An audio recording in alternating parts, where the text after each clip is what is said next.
Hello everybody, welcome back to another live stream. So you join me here for New Glenn mission NG2, or as it's actually known as ESCAPADE.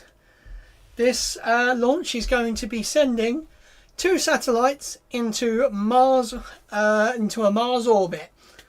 So this is Blue Origin, and you can currently see I'm on their website right now. So yeah, it's gonna be fun. This is the second launch of their New Glenn booster, which is basically an oversized Falcon 9 with also some sort of elements of Starship in.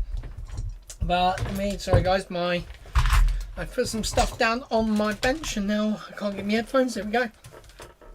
So it's going to be quite fun because there is obviously going to be a potential booster landing on a drone ship. As I can see already, someone has said, or 2 people have said, that the booster will land successfully. Wow. Wow, wow, wow. Just remember, guys, that the last one didn't happen. So you think second time they're going to get it done. Jeez. So this launch is from Cape Canaveral Space Force Station in Florida. It's going from Launch Complex 36, which is the pad owned by Blue Origin. Ow, my shoulder. No, my arm is really hurting. But this is going to be an interesting flight. So unlike most of, if not all of Blue Origin's flights, this is actually going into orbit. So instead of this being a space tourist flight, this is an actual real life payload that they are putting into space. Now, the last time they flew this was back in January, to which it did successfully reach orbit. The booster unfortunately had a issue on the way back down, so did not land. It didn't even, I don't think even the engines attempted to light. So there was an issue, but that is fine. They are very, very happy that they, it sort of worked sort of almost first time. So we probably won't find out what caused the issue on the first flight for the booster not to perform its landing burn. But that is Blue Origin. They are the NASA of private companies. They are very, very quiet. They don't really say much at all. But as you can see, we are T-minus 52 minutes and counting until this launch. Now, this launch is going to be quite a beautiful launch because it is taking off at 7:45 UK time. Which, oh yeah, I was thinking, why the hell is mine saying 6:54? It's because I've started an hour early. Honestly, guys, I would lose my head if it wasn't attached to my body. So, yeah, we're going to have a nice little stream. The webcast is due to go live in about 6 minutes. So it's going to be good. And we are streaming on Facebook as well. I've decided to stream on my actual YouTube, my actual Facebook page, like my private own public private yeah, my own actual Facebook page. But that is, we're just trying to see if I get some better interactions via my own rather than using the Gaming Astronaut Facebook page. So I'm just going to quickly, for face fuck, we are going to just transform. No, I swear I always get this wrong. Transform, let's go vertical and then horizontally. There we go. Right, so that means you guys can actually, both streams can actually read my shirt. So, yeah, it's going to be interesting. I'm saying the booster is not going to survive. But we shall see. We shall see what happens, because, you know, nobody knows what happens. What was the actual name of this mission? I can't actually... the name of the booster. So they named their booster last time. You're telling me there's a chance. And I don't know what they've called this booster on this one. Which is a bit of a shame. Right. So where the hell does it just go live? Like, I don't actually know. Blue Origin, here we go. Oh my god. Right, we're going to turn off that audio because that was awful. So they are... for some reason, my lovely... my lovely timer has gone forward again, as usual. As usual, it is a little bit off by a minute. Is it by a minute? It's not even a minute, it's like 50 seconds. It's really annoying when it's like this. So I'm going to just do an update. And we're going to go countdown 47 and 30 seconds. Right. So we are going to where is it? Countdown timer. Here we go. And hopefully that should... Yes! Get in there! Synced up two lots of things as well. This is the problem with multi-streaming at the moment, is that I have technically two parts on OBS. And at the moment, I've got a Stream Deck that I've got hooked up, which is here, you can see it. Get out of the way. So my Stream Deck is only set up for the main YouTube stream. So that's a bit of a pain at the moment, but I'm going to get hopefully sometime this week, because I am off work this week, which is great. I'm going to go through my stream setup and absolutely get it miles better than what it is, to make it so much easier for myself. Now we have about a minute and 35 seconds until Blue Origin go live with their webcast. Now there is a 60% chance of go for tonight. I think primary is weather concerns, but it you know, we might just get it. I mean, Falcon 9s have taken off with 40%. I know SpaceX like to push the boundaries a little bit, but you know, you never know what's going on. So that's going to be quite interesting. Alright, what I am going to do is I'm going to make sure I'm going to turn that off. Desktop audio, yep, everything is synced. So guys, if anyone is a Formula 1 fan, that's probably why a lot of people ain't here yet. How did you think of the what did you think of the Brazilian Grand Prix? Like, I generally thought Max was going to win that. It is such a shame that he didn't pit a little bit earlier and run them, well, a little bit later and run them softs as full blast as he could. It was clearly quite difficult. That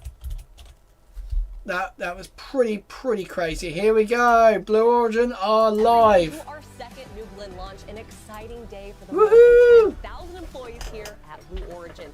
You're getting a bird's eye view of Rocket Park here in Merritt. And I have the home to ice cream for supper. Just miles from where we are here, New Glenn will be taking to the skies at Wow. Launch Complex 36. Inside our manufacturing facility, you can see that we've been a little busy adding additional hardware to our new Glen program, but today is a special day where we get to put that hardware to good use. We can't wait to Oh, that. Okay, now that's sick. And I'm Marion Cornell. Nah, this is NG2. That was sick. That was very like SpaceX vibe. That was. They've been taking notes out of SpaceX. Right. Let me just scooch over here a little bit. I still haven't centered my camera. I still have to sit slightly to the left. Damn. I'll say, so this is a methane powered rocket. So you're going to get a beautiful blue plume. Open the promise of space to all. Oh, I got chocolate and vanilla. When our descendants look to the stars, they'll Oh. remember this time. Oh, my tooth. Reflect on where Cold it started, tooth. they'll remember this place. And when they honor those first explorers who said, "Let's go," they'll remember these bold steps. Okay. I'd say New Shepard, even though it's a weird looking rocket, is quite cool. Is just the beginning. See, New Glen is a beast. It really is a beast. Like, it, comparably to Starship, it's nothing, but like it is crazy. Our second launch of New Glen, a historic day for us here at Blue Origin, and a moment that we've been building towards for months. A moment to finally land our New Glen booster to carry NASA's ESCAPADE spacecrafts toward Mars. Now, once again, I'm Tabitha Lipkin. Joining me here in Cape Canaveral, Florida, is Ariane Cornell, New Glen's Vice President of Strategy and Business Operations. Guys, if there's any, I see there's 2 people viewing from Facebook. Can you let me know if audio levels are good? Because you should get what YouTube hears, but you never really know. Fantastic to be here. I've been waiting a long time for this day. And oh yeah, this is another one. So because it's fueled with liquid methane, they use a flare stat, not liquid methane. That's right. So the top stage is hydrogen, so that gets burnt off. Oh man, look at that. Now, what's interesting is right now we're in the green zone, but we are tracking weather for launch at this moment in time. The first and second stage, by the way, are also both fueled. A lot happening. The pad is clear of all personnel. Our launch operations team is on console in Rocket Park. And our red team, Ariane? our red team, that is, to be very clear, that's the team that has the task of fixing any emergent issues that might arise on the rocket during the lead up to launch process. See, it doesn't really look that big. Itself, they're in Hangar S on the Cape Canaveral Space Force Station. But let's talk a little bit about Launch Complex 36 for a moment. It's a historic location, 9 miles right from where we are sitting. 9 miles, that's pretty crazy actually. We've said this before, we at Blue Origin, we're standing on the shoulders of giants, the scientists and engineers that have come before us in the space industry. And that includes those that helped launch 140 Atlas II and III launches that took place from LC-36. That include the Mariner, Pioneer, and Surveyor missions. And those missions sent spacecraft to explore Jupiter, Saturn, Venus, Mercury, and the surface of the moon. Now, given that incredible history, how awesome is it that our second New Glenn mission is an interplanetary mission to Mars? To Mars! Today's mission is called ESCAPADE. It's a dual spacecraft mission. Right, for my Facebook people, we have those 2 satellites are headed all the way to Mars, and they're going to investigate how the planet's weather changes over time. Yeah, it's just so incredible, and we are so grateful for NASA for entrusting us with their payload today. They've been just amazing partners all the way through. Absolutely. That is really weird. I know you played sports growing up, so did I. I say it all the time. Teamwork is awesome for sports. That's how we think about it. But when it comes to rockets and launching things into space, it is teamwork all the way. And for us, it's across the organizations. It's been so motivating. Okay, for apparently. Team to be able to collaborate on. Apparently, it's not working. Okay, the poll's not coming up. But that's the lead up, and the main event is still to come. That's been all the preparations, and it It's only 39 minutes and 40 seconds. 39 minutes and 45 seconds. Teamwork makes the dream work, and we are continuing to take our steps towards long-term vision of building a road to space for the benefit of Earth. We've got a lot, and I mean a lot, in store for you today. We're going to hear from a few special guests and get a behind-the-scenes look as our flight crew prepares New Glenn for liftoff. So, for our viewers at home, with NG-1, our first launch that was back in January, How do our I goal was to get into orbit, which we did. Yep. First time we'd ever launched Aha, a truck. there we go. Everything else in that case was a bonus. But for NG-2, no. We've got two goals. Our first, and most importantly, is to deploy the payload, our customers, on the right trajectory to make sure it heads to Mars. Daily The CFC second Focus said I is now to have a land pad. the booster, to land the first stage. You now have a pan. Said, if we don't land the booster, What's a that's pan? okay. We have several more vehicles that are already going through production here behind us, which is Well, apparently that's an active poll. CFC Focus said I mean I have a 4 plan. days that we've been here. I was gonna we've seen say. major changes on the various parts of the stages. So exciting. Whoa. Yeah, our factory floor is looking good, but right now we want to take a moment to learn a little bit more about. You're looking at the wrong camera, love. Scientists learn more about the atmosphere on Mars. Still looking at the wrong one. NASA put together an awesome explainer on the importance of ESCAPADE. Check it out. Mars, once a warm, watery world with a thick atmosphere. Yep. Now, a cold, arid landscape with its atmosphere thinned out. What caused this transformation? And how could this environment affect future Mars explorers? NASA's new ESCAPADE mission aims to find out. The Escape and Plasma Acceleration and Dynamics Explorers mission. You gotta will love help us their understand acronyms. Mars's climate history using 2 spacecraft in orbit for the first Daily time. CFC Focus said I am now doing football vlogs at matches and overviews, and I do more watch-alongs, but lots of college This will work. allow us to relate Ah, fair enough, Daily. Fair enough. The mission is studying the planet's real-time response to the solar wind, a relentless flow Yeah, of particles getting from the around sun your college that work's strip usually away quite the Martian difficult. atmosphere. ESCAPADE's twin spacecraft fly in 2 different formations to see how Mars responds to the solar wind in both time and Damn. space. The first formation allows ESCAPADE to observe rapid changes in the Martian atmosphere caused by sudden variations in the solar wind.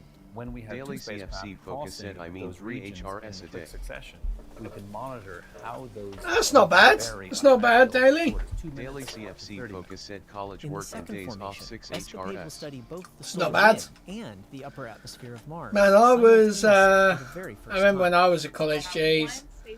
There was a lot. So we can measure what's coming in, and then one spacecraft closer to Mars. This will help us understand the cause and effect of what's happening when space weather comes to Mars.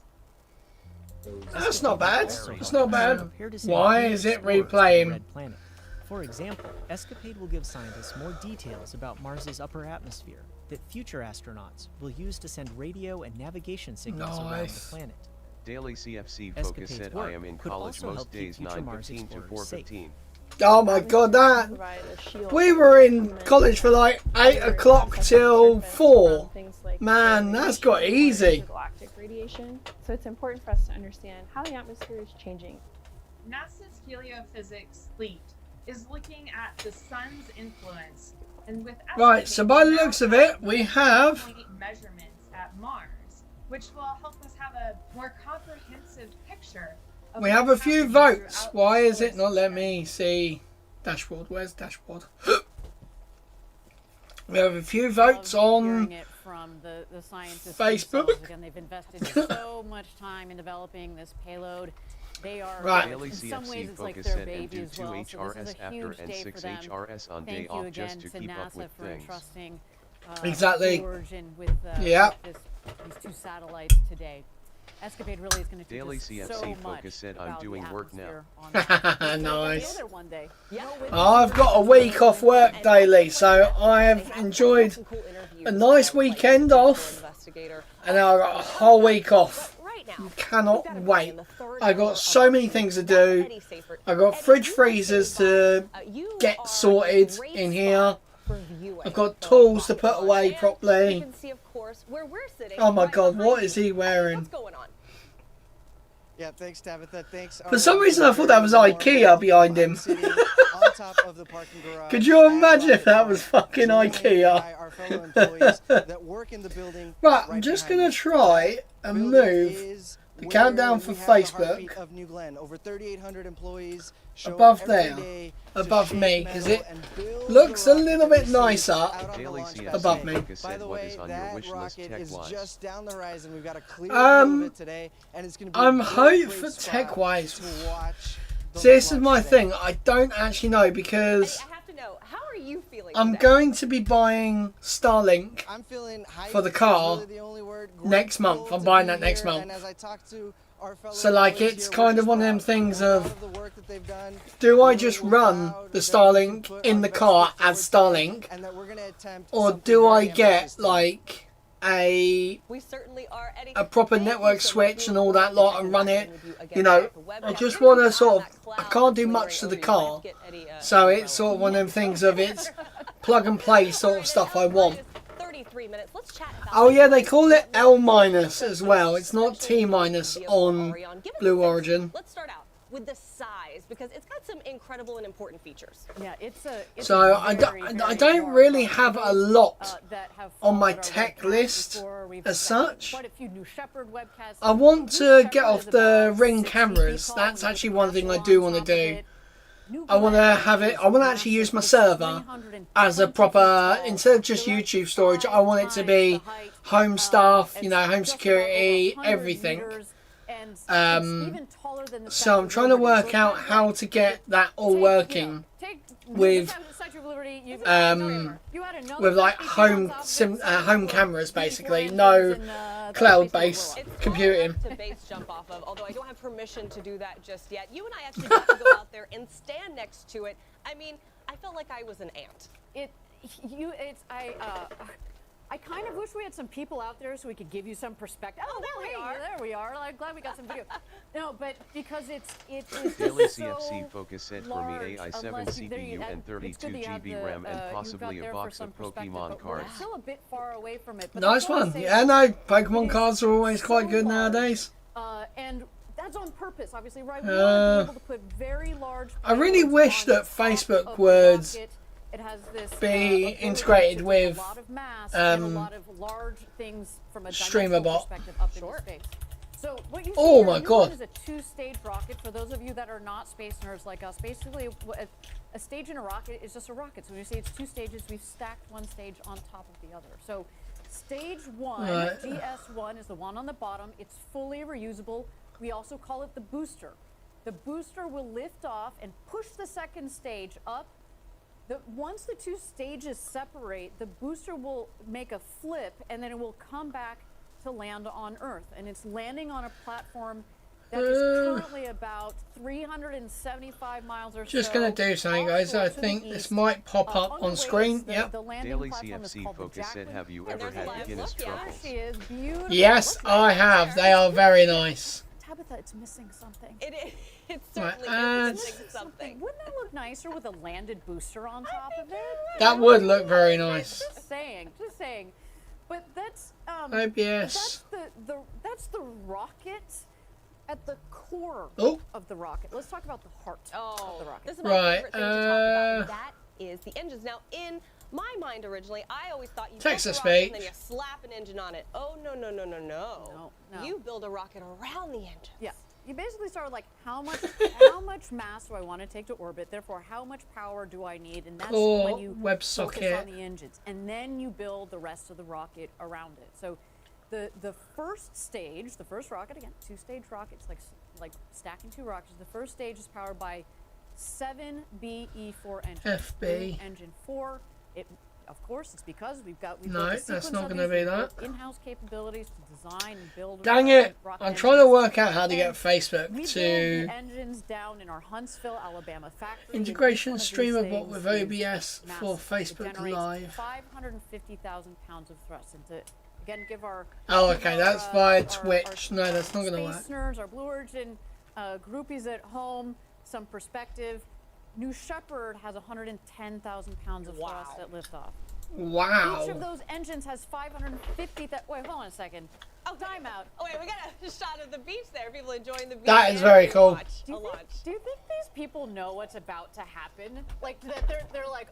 Is this Well, I think they should know what they're. There's a rocket in the distance. Yeah, they're like, oh, what is that? So anyway, okay, so we have 7 BE4 engines. We got 7 BE4 engines, so each one of those engines, 550,000 pounds of thrust, 5 times what New Shepard has, and then we multiply that by 7 at the base. So you see a live, beautiful shot at the base of the rocket. 3.85 million pounds of thrust is what this rocket is going to have on liftoff.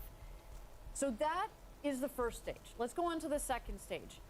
The second stage has 2 BE3U engines, liquid oxygen, liquid hydrogen on those engines. And the thing that makes those engines different from these engines that you're looking at is the fact that they're throttleable. Like a jet engine, we can power up, we can also smoothly power back. The other thing is that they're built to operate in space. Okay. It's difficult, Daily it's CFC hard, Focus it's said what I am doing. Pick 2 is 4 teams of your choice and prepare an analysis. Nice. Nice one, Daily. There's no air pressure. It's really cold. Right, here we go. So you I think this is how it. you tweak the engineering of the engine. It's quick. So we should also note that we've got a lot of experience with these types of engines. It's very similar to what flies on New Shepard. So we've got oh my Christ, okay, there is a lot to do. Liquid hydrogen, which is a big deal. But that's just one of the many ties between the two programs. We like to show off how they're tied together because that's on purpose. Certainly, and we also have to talk about something, which is we have a new leader at the helm of New Glenn. Ooh. We do. Jordan Charles. He's my new boss. He's the new head of New Glenn. He joined Blue Origin 8 years ago, and jeez, 8 years ago. The GS1 team, the team that does the first stage of New Glenn for 3 years. I just realised. I can tell you, he's been my boss since about August, and he has a fantastic leadership style, and his experience is going to be really important as we move into this new chapter of New Glenn, which is, okay, we know that this rocket works and works very well and successfully, as we saw on Glenn 1. It gets to orbit, but it's not. To rate, launching, landing, repeating. Certainly it is, and it's so great to have Jordan leading. Basically, they are like 6 years behind SpaceX. For New Glenn. The first, of course, to safely deploy the ESCAPADE payload and deliver for our customers. Also on board is a technology demonstrator from Viasat in support of NASA's Communication Services Project. Yes. Right, and our second objective, we're taking our second attempt at landing. Well, obviously, yeah. See, the weird thing is, guys, right? This booster, that is thermal material there. Warning everybody here on set. That is like, we're feeling really optimistic, but I should say, so when the rocket comes back down, this rear part obviously will hit the atmosphere, and as it's hitting the atmosphere, it causes heat. And they've actually put stuff on the outside. The next rockets that are on the floor right behind us here. See, I really wish that Blue Origin were more open with what they do, like their failures. We all would love to see what happened to the booster. Daily CFC Focus said, tell me when to stop working. Started 6:45 p.m. That's nothing. That's only, what, just over half an hour. Blue Origin history. Check it out. I'm just going to make my window a bit smaller. For some reason it's... platform vessel where New Glenn will come down, land, and we secure it and bring it back. There we go. Don't know what's up with that. Long, 150 foot wide, and she's Jacqueline is huge. Absolutely huge. The recovery side of the operation. So it's basically a drone ship. It's actually made by the same manufacturer as SpaceX's. Yeah, that's about right. So that's Port Canaveral there. So this is where all of the boosters come, all the drone ships come out. Dynamic positioning allows the thrusters on board here. We'll hold this in position within a range of about 10 feet. We'll have a couple small changes of Jacqueline's position. They're going to feed us new coordinates, right? So we might move 500 yards this direction, a little that way, but we're generally in the area. And right up to like 45 minutes or an hour before that's our final position. It is pretty crazy. Like, the fact that the booster is going to hover The ROV will come out. like the new Shepard booster, is going to be pretty crazy. Which will allow the detanking process to continue to make the booster inert and safe for us to operate around. These are the transit stands. These are what we actually use to secure GS1 to It's basically what they have in the Amazon warehouse. That's what they are. It's just the same things that happen around the around that. To the LPV deck and allows us to bring it home. The complexity of what we do out here is pretty important because we operate in such an isolated environment. We're hundreds of miles offshore. We're relying on satellite communication. The one thing about working on the ocean and in the elements, we fight it. It never wants to work with you. The best you can do is just get along with it. I hope people understand how important reusability is to this program. Us being out here and allowing us to retrieve these vehicles and bring back and reuse them, we reduce the cost, we reduce pollution. My favorite part of being Team Blue is how everybody works together as a very cohesive group. It is pretty mad. It's really rewarding just to kind of see everyone marching together towards one successful landing operation. And Ariane, we've got a live look there of the Jacqueline. It looks very, very cool. Go out on that barge. But a thing to note that the entire team there is like a family. They are eating, sleeping, playing a few card games, and working together, sometimes for more than a week at a time. Now, they've been running these simulations for months leading up to NG2, and we're all hopeful today that they finally get to put all that preparation into good action, you know? Exactly, and that plays into the two primary objectives of this launch. Wait, hold on. Oh? We have someone who's just come into the studio. Oh, yes. Oh, let me guess, it's Jeff. Dr. Nikki Fox, yes. Hey, do you think you could come over here just for a second? Hi. Hi, sorry. I hope it's not a surprise to bring you on the webcast. No, I'm glad to be here. It's just such an exciting day. It is. So how are you feeling about today? What are you doing here? Oh, well, I'm working on console, so working with the team, super excited. Who's this? Who's this bitch? For this. You know, this is for us such a day of first. Dr. Nikki first NASA Fox. Science mission on a new Glenn. NASA SMD. SMD. System. These really amazing things, and for me, the excitement is it's really the first mission that we are going to launch for Artemis to be able to start getting ready to protect our crews. Science mission director. Artemis 2 next year, launching the moon, and then NASA Science. That's what that is. Eyes on Mars. We're all eyes on ESCAPADE and Mars today, aren't we? Amazing. Isn't this nice that I believe your background is in heliophysics? How do you feel about going to Mars? Like we're mixing it up in the solar system for you. Well, I will tell you, for heliophysics, the moment you leave the Earth's atmosphere, you're traveling in my neighborhood. That's fair. Right? Heliophysics goes all the way from the center of the sun to the very outer edge of our solar system. So that is. Was one of the. I got to select this mission, so could not be more excited to be here with my amazing heliophysics team, getting ready to launch this mission. And especially given the advanced space has made this extraordinary trajectory. That was kind of cringe. Spacecraft are going to fly around L2, but also again in your neighborhood.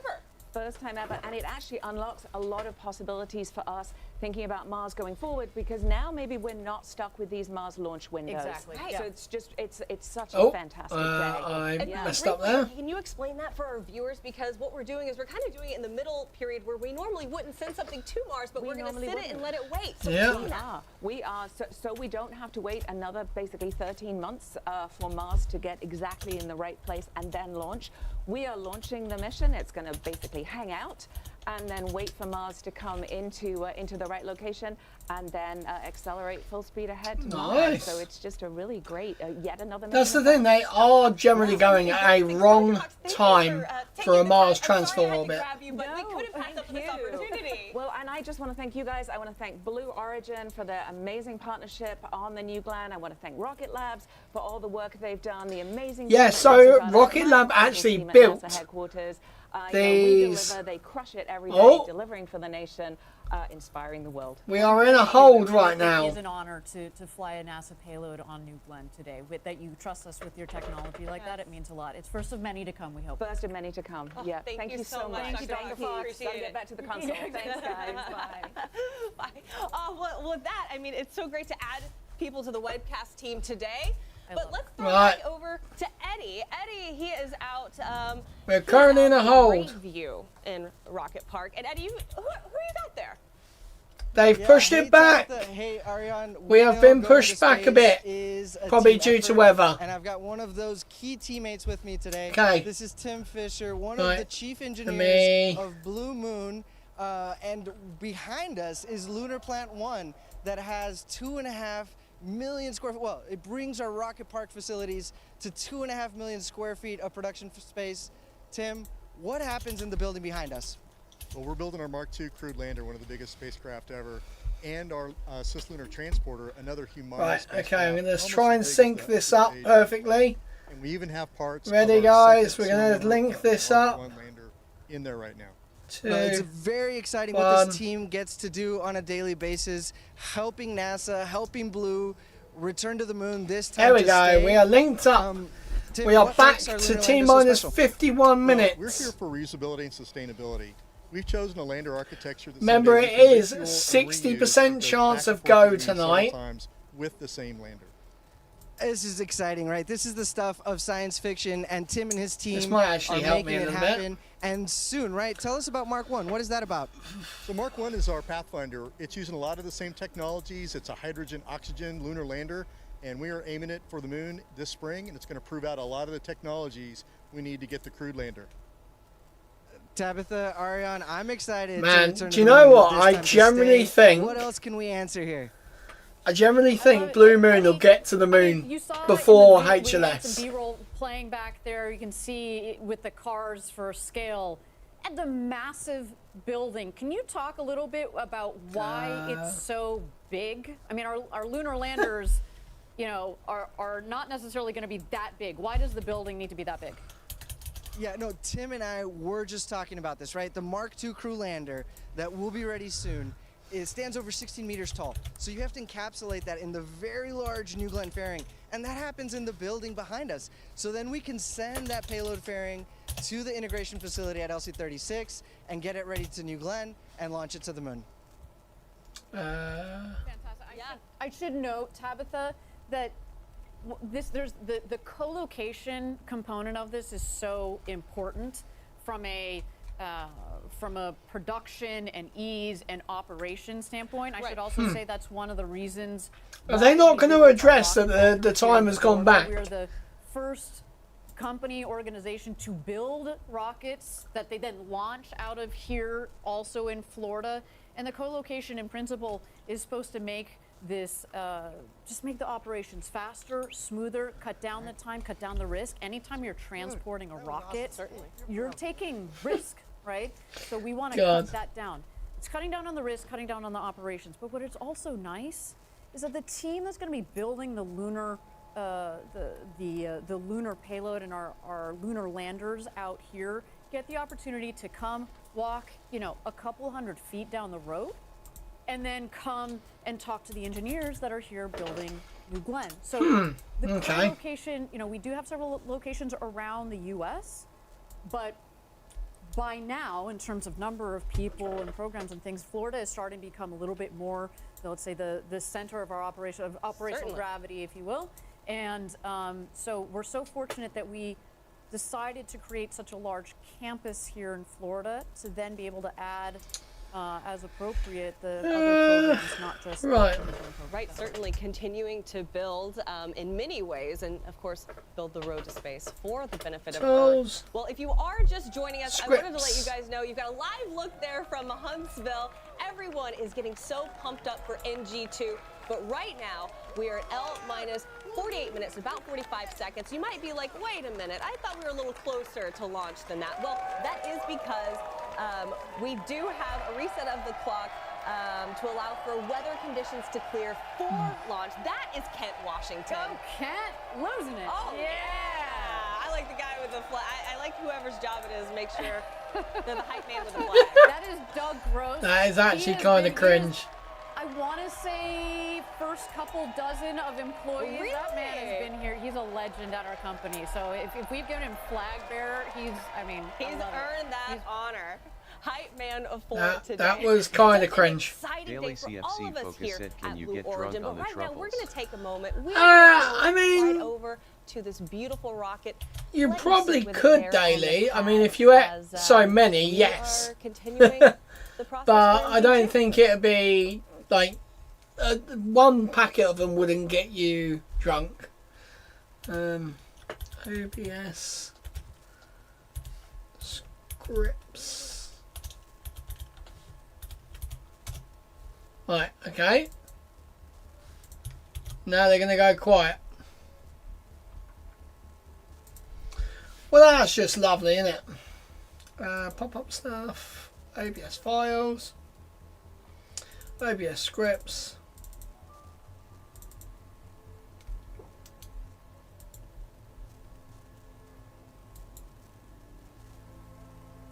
I just lose where I was. I did. Dang it. Look at that, guys. So these things here, instead of grid fins, they've actually got proper fins. So they are more like a traditional aircraft where they actually use the large pitch and the actual like aerodynamic properties to actually turn. They're very cool. You are currently watching the broadcast. Are we? In G2. We're at L-minus 44 minutes and 50 seconds, and I've got to throw it out to our very own Eddie Seyfert, who is with employees at Rocket Park. They are pumped. We are pumped. Eddie, bring it to us. What's going on out there? What the fuck is going on right now? Can I say, this is hype. This crew, they've committed to be louder than B4. This is the heartbeat of New Glenn. These people here, these teammates of ours, they're the ones that build B4. They're the ones that build New Glenn GS1, GS2, that put ESCAPADE on top of that rocket, and they're here to see a launch. Who's ready for a launch?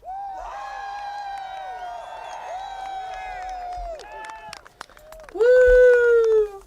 Eddie, it's so great to be able to see so many people come out on a Sunday, by the way. That just shows you, as you said, the heartbeat of New Glenn. What are they talking about? What are they most excited about today? Yeah, well, listen, this crowd is hyped, as you mentioned, on a Sunday. We're just so...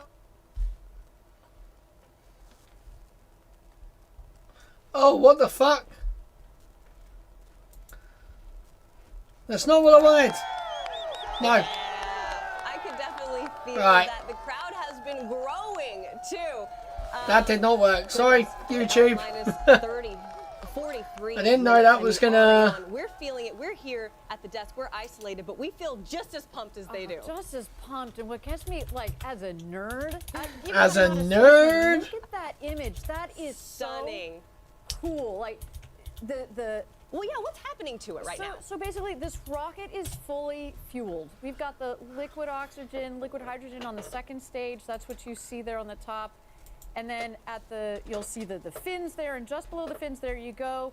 That's the New Glenn first stage with liquefied natural gas and liquid water. in there, and it's wow. It looks like it looks like it's steaming, but it's quite the contrary. It's really, really cold. So what you see, you can barely see, New Glenn on the side of the rocket. Yeah, because it should actually say like New Glenn. You can see the feather. That's the right word. It's cool because it's cool. I know.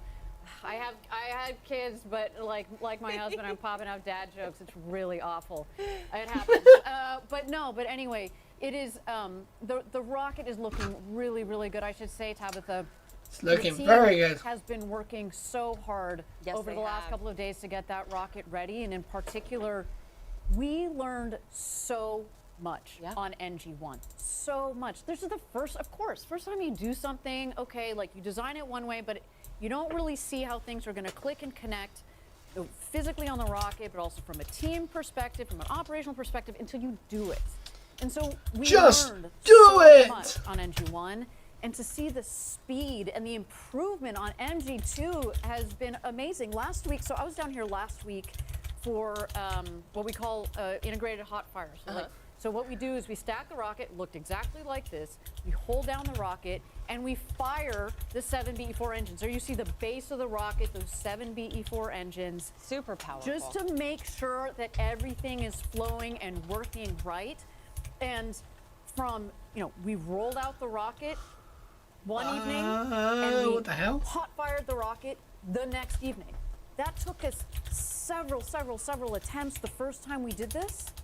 And this time, boom, within 24 hours. I was going to say it was. We had our integrated hot fire test. They went on the second time and then this time. Basically a week later, we were on the pad ready to launch because we had a couple of learnings that came out of that integrated hot fire. But we're ready to go. We're right back at it. It wasn't a ton We're right of back things. at it. And so that is just one way in which we're showing the improvement in our operations of this rocket. And if we keep up on that trajectory, think about what that leads to. That is what's going to lead the gaming astronauts to don't forget to the like and launch, land, subscribe repeat. for more And live that's streams why and today Dolly short is so video. important for everybody at home. We're objective number 1, putting this rocket into space to put our customer, our NASA ESCAPADE mission into space. Objective number 2 is to get that first. There we go. We got that one. That one works. To land on the ship downrange because we need to learn from the landed booster to be able to do the refurbishment, because this rocket is reusable, because we're going to bring down the cost of access to space through that reusability. Yep. Exactly. Look at that. But just taking a moment to sit with the rocket. Let's actually toss it back over to the rocket on the pad. Again, you are watching the webcast of NG2. I'm getting chills. That's sad. Man, we are getting closer, guys. So we are almost at... Someone's got like a fan going on. 36. Right, number... Ariane, New Glenn looks fantastic right now. 36, so that is 2 under the landing zone. I know we're in a weather hold right now, but it looks really nice. It looks beautiful. There we go. So this is illuminated. She's chilling. The rocket's chilling. I'm chilling. Ariane's chilling. But you at home, don't chill. Come with me. We want to take you through something really so cool. We're going above let's the talk about Viasat's HaloNet network. Now, the commercial communication system supporting NASA's shift to next generation space relay services is actually a part of today's mission as well. That's right. So the same technology featured here is being demonstrated on today's what is the road called? Relay It's not even going to show me. In real time. 36, so it's the one right at the very end. There's a pulse that drives. So this is where it is, right here. A signal, a connection, a lifeline. In space, where timing is critical and distance immense, communications can't fall behind. Woo! Lift off to orbit and throughout the mission life cycle, HaloNet enables real-time, continuous, and on-demand telemetry, tracking, and control over secure L-band links, providing resilient connectivity with or without local ground infrastructure. That is pretty cool. In orbit, HaloNet provides high-throughput, low-latency data relay over secure satellite links. I might actually turn my heater on. It's dropped down to about 10 degrees. The knitting astronaut, TKA, said hey there. Hello, the knitting astronaut. Welcome to the stream. How are you doing today? Been a little while since I've seen you around. I'm excited for this launch. Cannot actually wait. It's going to be good. I'm going to turn the heater on quickly, just for a little bit, so you might hear it in the background, just a little bit. I still can't believe we've had 5 votes and everyone's gone yes. That's crazy. Trusted by defense and government users worldwide, protecting mission The knitting critical astronaut, data from the TKA, ground up. said pretty good. As legacy Chilly here systems too. retire, Yeah, no, it's about 10 degrees at the moment here in my man cave. So, even though it doesn't even feel that cold outside, that's the problem. Like, outside it says... Oh, okay, it says 13 degrees, feels like 7. That could be a reason why. It's about to absolutely piss it down outside. That's great. Typical UK weather. So you saw Viasat. We haven't. We should speak a little bit more about this payload, because its primary payload, of course, is ESCAPADE. You actually saw there in the middle of the video. Yeah, so that whole cloud there is just a straight up thunderstorm. Live, ready for their launch to space today. But on top of the payload adapter, kind of the base of the where you saw the two satellites in there, is also this Viasat. So it's rather weird, actually. The demonstration technology, radio technology for telemetry. There it is. Oh well, there you go. The two satellites. What a beautiful. The two. Shut up! That's a live view. Satellites. We got blue and gold in there. But I just want to talk about this. That is kind of cool. We talk about landing the rocket today. That is huge. But getting our customers where they need to go is really, really. Yeah, same here. It was only 60% chance of go. The second stage is going that to continue in massive space, right? weather cloud. That whole thunderstorm just looks too large. And they're going to test their technology. Because it's literally going straight across Florida. From like Tampa all the way across Orlando. One of the foremost satellite operators in the world. And my hotel, where I go to in Florida, is getting absolutely pummeled right now. We have shown that through the way that we do our engineering and our development and our testing program, that they said, okay, let's take a chance with you guys, and that means a lot. That's where my hotel is. I always stay at every time. All our customers, all of our partners, and customers that have flown with us and are going. I'd have been walking to Walmart. No, I would have got absolutely drenched. So I walked from here demonstration is what down the road, and you right there are seeing a live look from Jacqueline and Ariane. It would look so much better, as you said. Go down here, all the way to Walmart, which is there. Right in the middle, that would look real good. So Jacqueline's looking quite a lot of people don't know a lot this. offline. That landing pad is the same size as the landing pad for New Shepard. It is. Which that's right. The rocket is 5 times taller. So just think you scale something up 5 times, and we're going to land. Jacqueline's got to be like somewhere out here. But it's still 7 meters in diameter. Because it's going out this way. In its own right, it's still like landing a building, but it's on the same circumference as. How long is this? A moment that I know we're all kind of on the edge of our seats waiting for. I certainly am. How long is this moment for months. Launch window? For years, So the launch window shuts at 9:13 UK time. 25 years ago, we just had our 25th anniversary, and so at the moment we have just over an hour from this T0. Today is when we landed the just under even. Yes, it was. Ooh, and I don't want to be misquoted. I think it was November 15th. It'd be off by a day or two. That's all right. No one's holding you to it. But it was of 2015. Yeah. When we landed New Shepard for the first time, and that was the first time any organization had ever landed a booster that had gone to space before. And I had the honor of being down there. Yeah, it went to space, but it didn't go into orbit. Blorton looked a little different than it does today. We had a couple hundred employees. We're now over 10,000 employees. Yeah.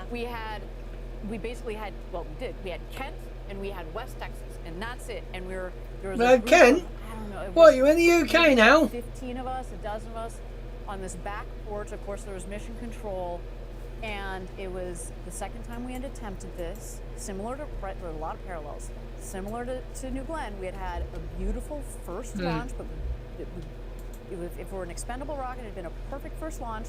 We didn't land the booster the way we wanted to. Exactly. If it had been, we launched it and it came back, and Tabitha got this is like a reusable rocket. Like just.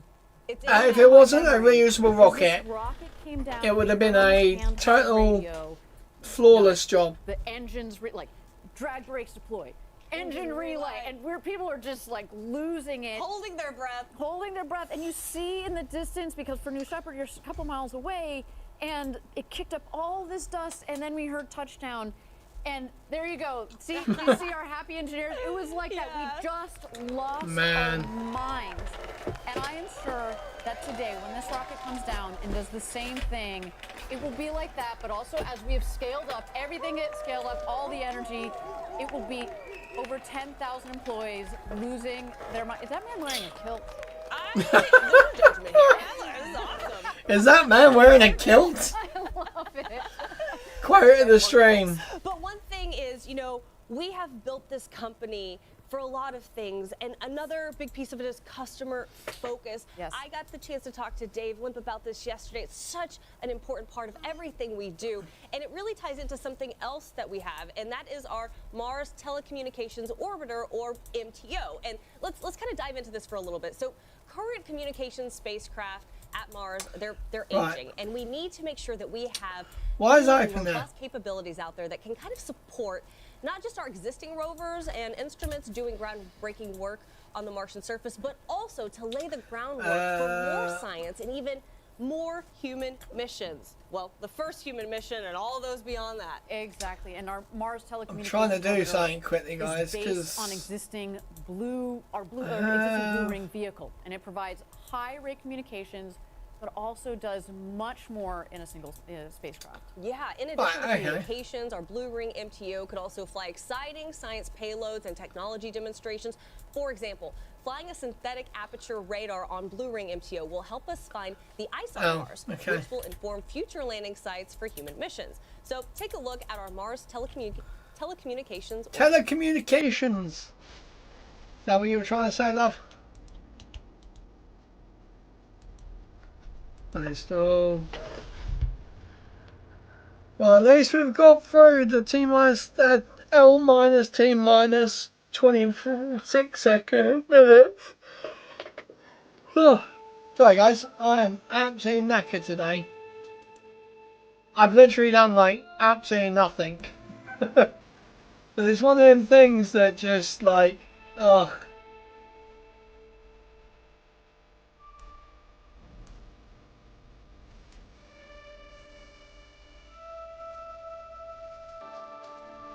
Damn.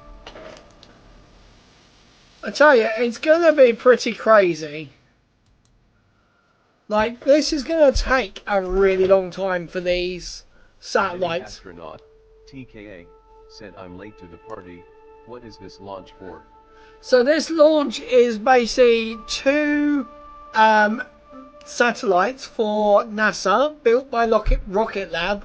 They are basically going round Mars. So this is the ESCAPADE mission. So these are going to be looking at particles in the atmosphere of Mars, the surface of Mars, and basically they are going to be looking at sort of find out what actually happened to Mars's atmosphere and its potential. Hello Harry, welcome to the stream on Facebook. Very sorry I've missed, that's about a minute ago, sorry about that. But yeah, Nitin Astronaut, it's basically a Mars observatory satellite, and it's pissing down with rain currently. But this is Florida. If you don't like the weather, just wait 10 minutes. That is. Now you guys know why we were waiting for a little bit. We saw this coming. Yes, and there's a Viasat satellite in it demonstration for VAST in there as well. So there's a little tiny extra one in there. I had the honor of being deputy in charge. Oh, look at that! Look. Systems business unit that is building Blue Ring. Subspace relay And Blue Ring. Yeah, pretty much. Yeah, it is. They're going to be talking to each other. There's a lot of communication things that they're trying to. There you go.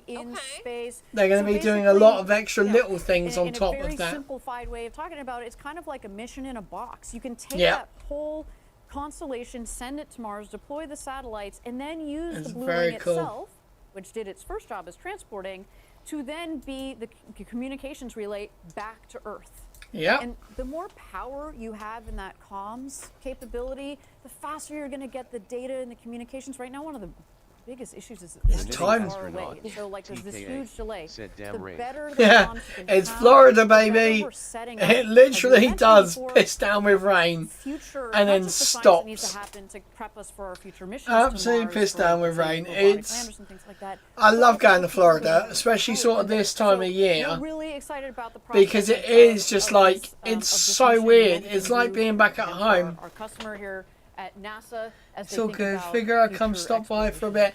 Yeah, Oh, it's thank so you, Harry. Yeah, I hope you enjoy. I don't often go live on my own Facebook. I do. I'm trying to start using my Facebook page that I've got, which is normally pretty cool. But we are T-minus 23 minutes and 13 seconds until potential liftoff. I mean, it's not looking good. It really isn't looking good. I mean, we had a short downpour there. But once again, looking at the weather, the live weather, we do have just over an hour and 15 minutes of the launch window. Like, I'm stuck on Starbase because for some reason it always opens into Starbase. Here we go. So this is currently the weather that we are having. So right now, Orlando Central is getting absolutely pommeled by this rain cloud, and live, even though I'm going into the future for the rain, the lightning strikes are all real time. Well, Ariane, right now you and I, we're sitting here at the desk. We are looking at this beautiful image of New Glenn. Man, it's absolutely pissing it down. Look, guys. To the pad. We had some time to look at NG2 in all glory. And so I have feelings that. How cool it was for us to Oh go God, and see what this the fuck? engineering marvel. Let's check it out. Okay, so So that is the rain cloud that is currently over the pad. So on the most very basic level, we've got GS1. So that's going to take On about. top of it, GS2. It's basically like stacking a rocket on top of a rocket, right? So Oh, maybe start with GS1, 'cause possibly. it's doing a lot of the work today, right? And we want to land this booster. Possibly as well. that might At the be top, fine. We call the forward section. At You'll the see kind of 20-minute gold mark. section up there at the top, where the 4 fins are. Right. Those fins, they move back and forth, right? So they help with directional capability on the rocket. Damn. The whole main section of it, though, in the middle, What is that basically the big cracking? fuel tank, and then you get to the so weird. aft, the bottom section there. That has the landing gear you see in each of the doors, but it also has the 7 BE4 engines that are in the base. Right. It is a big rocket. So that's basically GS1 at the top, basically from the white portion above the gold and beyond. So you can't even really see the Blue Origin or the flag because it actually frosts over. Basically tank, liquid oxygen, Damn. liquid hydrogen for the propellants. I forgot to mention liquid oxygen and liquefied natural gas, the propellants for the first stage. So they're different propellants. And then kind of that nice, smooth. Oh, we have a few more votes. We have one person saying no. We're on a hold again, guys. We might have a pushback. I'm going to get ready. Up in space. Right. And inside the fairing is Right. where the ESCAPADE, the 2 payloads, the 2 Yeah, satellites take of off the the ESCAPADE mission counter for the currently moment. in. They're twins. They're on what's called an ESPA ring, and so it's a ring that. Are we makes going to the go top back of the to rocket, 50-something and on seconds? The ESPA ring, we put the 2 satellites. Look at the tower camera in the once bottom they're up right. there in That orbit looks at about really good. 3 minutes. First, the blue will deploy. We Alright, wait we're on 30 a hold seconds. right now. Pretty obvious, we don't want them to run into each other, right? And then second, the gold deploys. Right. So that's what happens with the second stage once it's out of space. But keep in mind, first stage making its way home. It's making its way home, right? So the engines have done half of the work on its way up. We flip it Right. around. We start a burn that slows the rocket. I'm guessing right? they're doing an Use entry the burn. Strakes, or what look, they're basically our wings at the base of the rocket. It Right. helps with what we call cross range, so we basically can effectively fly the rocket. Damn. And then it lands on the Jacqueline platform just in the last couple minutes or less even. We have 3 of the 7 engines that relight, and then finally just the final engine that lights. You don't need all of the power and all the engines because you're landing what is effectively an empty fuel tank. And something the size of a skyscraper. Something that's the size of a skyscraper, so you still do, Right, you do need this power, is not- but not as much obviously as when it not starts. going very and well. Then you should come for a nice soft landing. Then on we're the going to go Jacqueline. for another pushback. And if we do that, It's it'll currently be being epic. held It'll for a be while. epic, and it opens a new chapter. That is the problem. So appropriately named, never tell me the odds. So we would have been at T-minus 18 minutes right now. It looks like we are holding and adjusting for a new T0. An out-of-body experience to be standing next to New Glenn. I have been to New Shepard. I'm guessing they're going to roll back to 52 minutes. And to see So they might go for like half past. presence of something the size of a skyscraper. Yeah. And to learn, as you mentioned, it's essentially a rocket stacked on top of a rocket, Yeah. right? And It's a rocket stacked on top of a rocket. Well, of course it's a rocket stacked on top of a rocket. I don't know. Space Coast is such a special place. This launch is so. Oh, look at the special. ice. This rocket is So that is ice actually falling off. Don't worry, that is nothing too bad. I also got a chance to check out the rocket. A lot of them, of course, have been in the industry a long time. Right. They got out there for a photo op yesterday, and they said, "This rocket just looks beautiful." And there is something. There is come something on. to be said, actually, for you can look at a piece of engineering. I know it's very simplistic, but you can look at a piece of engineering. Come on, give us a new like, T0. That looks right. That looks right. It feels right. They You have go too many on bells and Twitter whistles and, quickly. it's not, this rocket is Right. a marvel of engineering. It flew so well on its first go. I cannot wait to see how it performs on its second go. And as we said, we're cautiously optimistic. We've made some changes to the first stage after our first launch, where we didn't recover the booster to be able to land this time, and we feel really. Come on, look at the flare stacks. Look at them. Yeah, I feel good. They look so cool. Knocking all over the place. Yeah.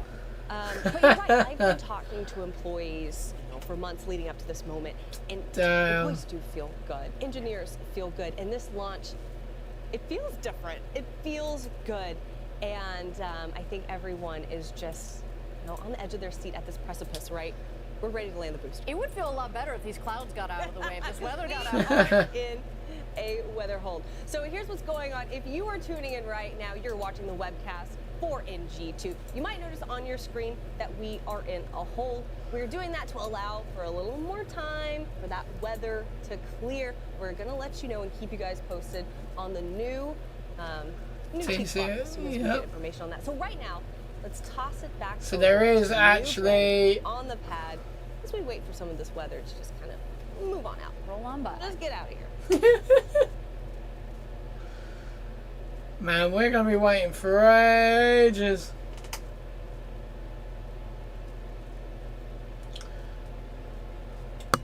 Oh.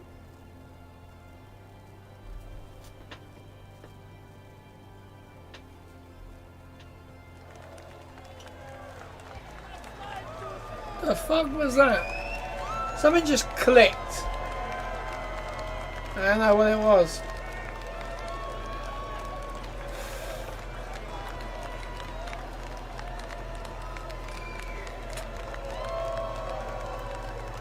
Man, look at them. They're all like, yeah, we're so happy. What the fuck is matey doing with the flag? Oh my god.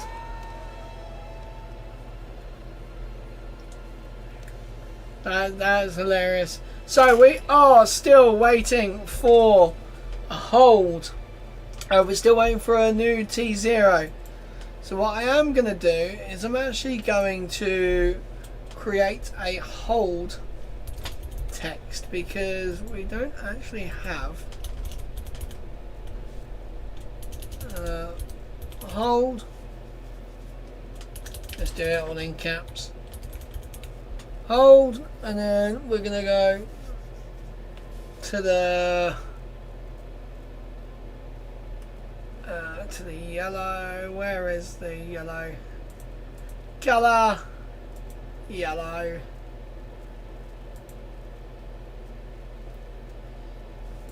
Text transformation. No. Background color. We don't. Waiting a new T0. So I'm guessing they're looking at the weather and giving it another little bit of time. So we are currently just over an hour away from the end of the window. No, we're not.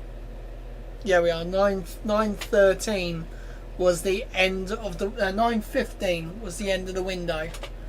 So potentially we could still get a launch in here, guys, but as Knitting Astronaut has said, it does look like it's going to be a rough night.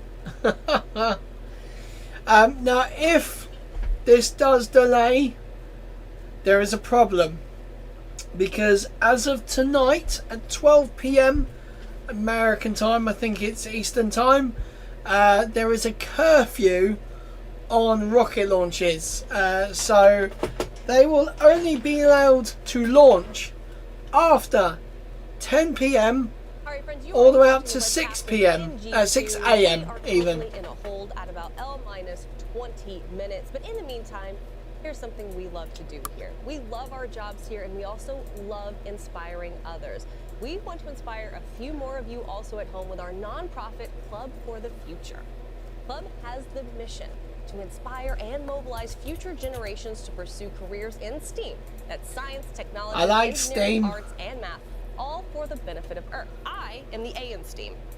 Yeah, which is the arts part. Which is super, super important. I thought she was going to say, I'm the asshole in STEAM. Right? Like, it's so, so important, the A component of STEAM.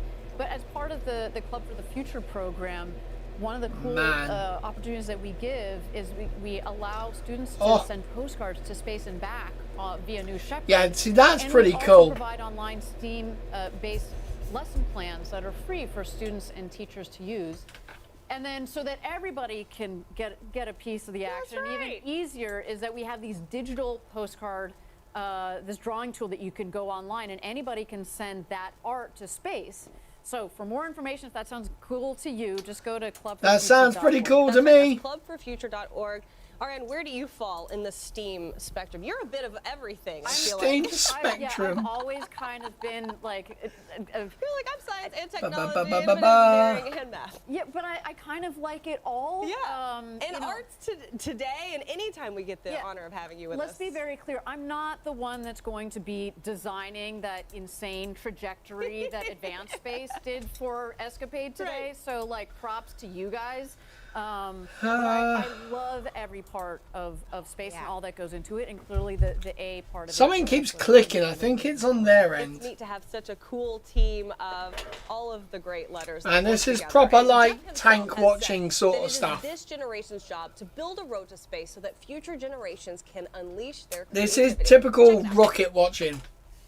It really is. This takes me back to like the early days of SpaceX sort of Starship launches. When I was in high school, I was working to build a rocket for a target altitude competition. My mom took me to a observatory opening. Observatory. And I got to see the rings of Saturn through a telescope. Growing up, I was just not very good at doing school. I wasn't really good at doing homework. There was a teacher at my school, Mr. Cullen, and we Hey, spent Mr. hours Cullen. together after school. I Rum was cam. building a rocket in the back of this class, and that was incredible for me. I had a chemistry teacher who also taught astronomy, sparked that interest in me. She went outside the lines of what I believed a science person should be. It helped jumpstart a passion where I am now a propulsion engineer launching rockets. If a teacher like that could help a student like me and pull me to this career, it just makes me think, you know, what can I do to help inspire the next generation? And that was life-changing for me. And that's what Club for the Future is really all about. For the what?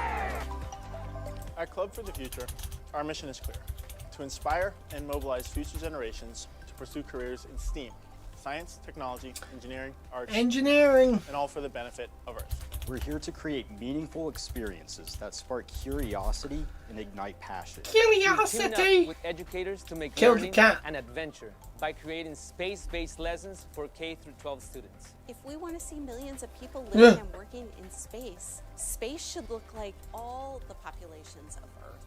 Our goal is to make learning about space more accessible for all. So we've joined with others to reach underrepresented students and underserved communities. But it's not just about what happens in your classroom. As Blue Origin's club ambassadors, we're here to share our expertise and inspire students through speaking opportunities, events, and mentorship. Also, with our Postcards to Space program, kids can connect with the vastness of space and the future of our I do like the Your whole. vision of the future, or write any message you want on a postcard and we'll launch it to space and back on a New Shepard rocket. Your postcard I do like that actually. That does sound pretty cool. return to you as a unique keepsake.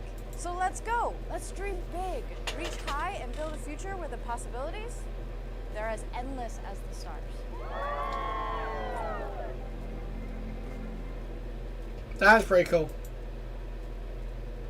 Love Club for the Future, and you saw those really excited employees out there. Yeah. We There they are. There they are. Oh, God. There they are, losing it. That's right. Team Blue. Looks like, I think this is our team in Huntsville. There's our team in Kent.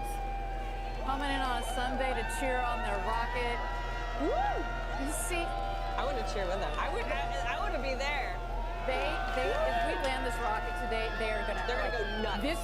This is cheering. We but may not they even are be able just to gonna- show it. There's a team out here in Florida. You see, they're on top of the garage just right next to us. They've got the best view for this launch. There's our team. They are ready to rock and roll. I love it. I Wow. love it. The team at Blue. They are going absolutely mental. We're waiting too. We understand. We're waiting on that weather hole to lift. Everyone's excited. Imagine trying to keep that atmosphere. Where our team is they're still working on the situation with the weather and assessing the weather conditions out there, but otherwise speaking, the team and the rocket are ready to go. Looks beautiful. Looks Yeah. beautiful.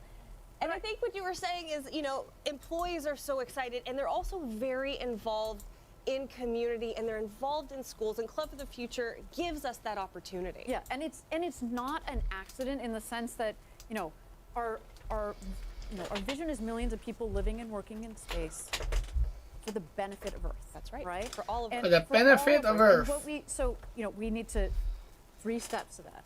We got to reduce the cost of accessing space. Number 1. We need to figure out then how to go to space and take advantage of the resources that are out there to make life on Earth better.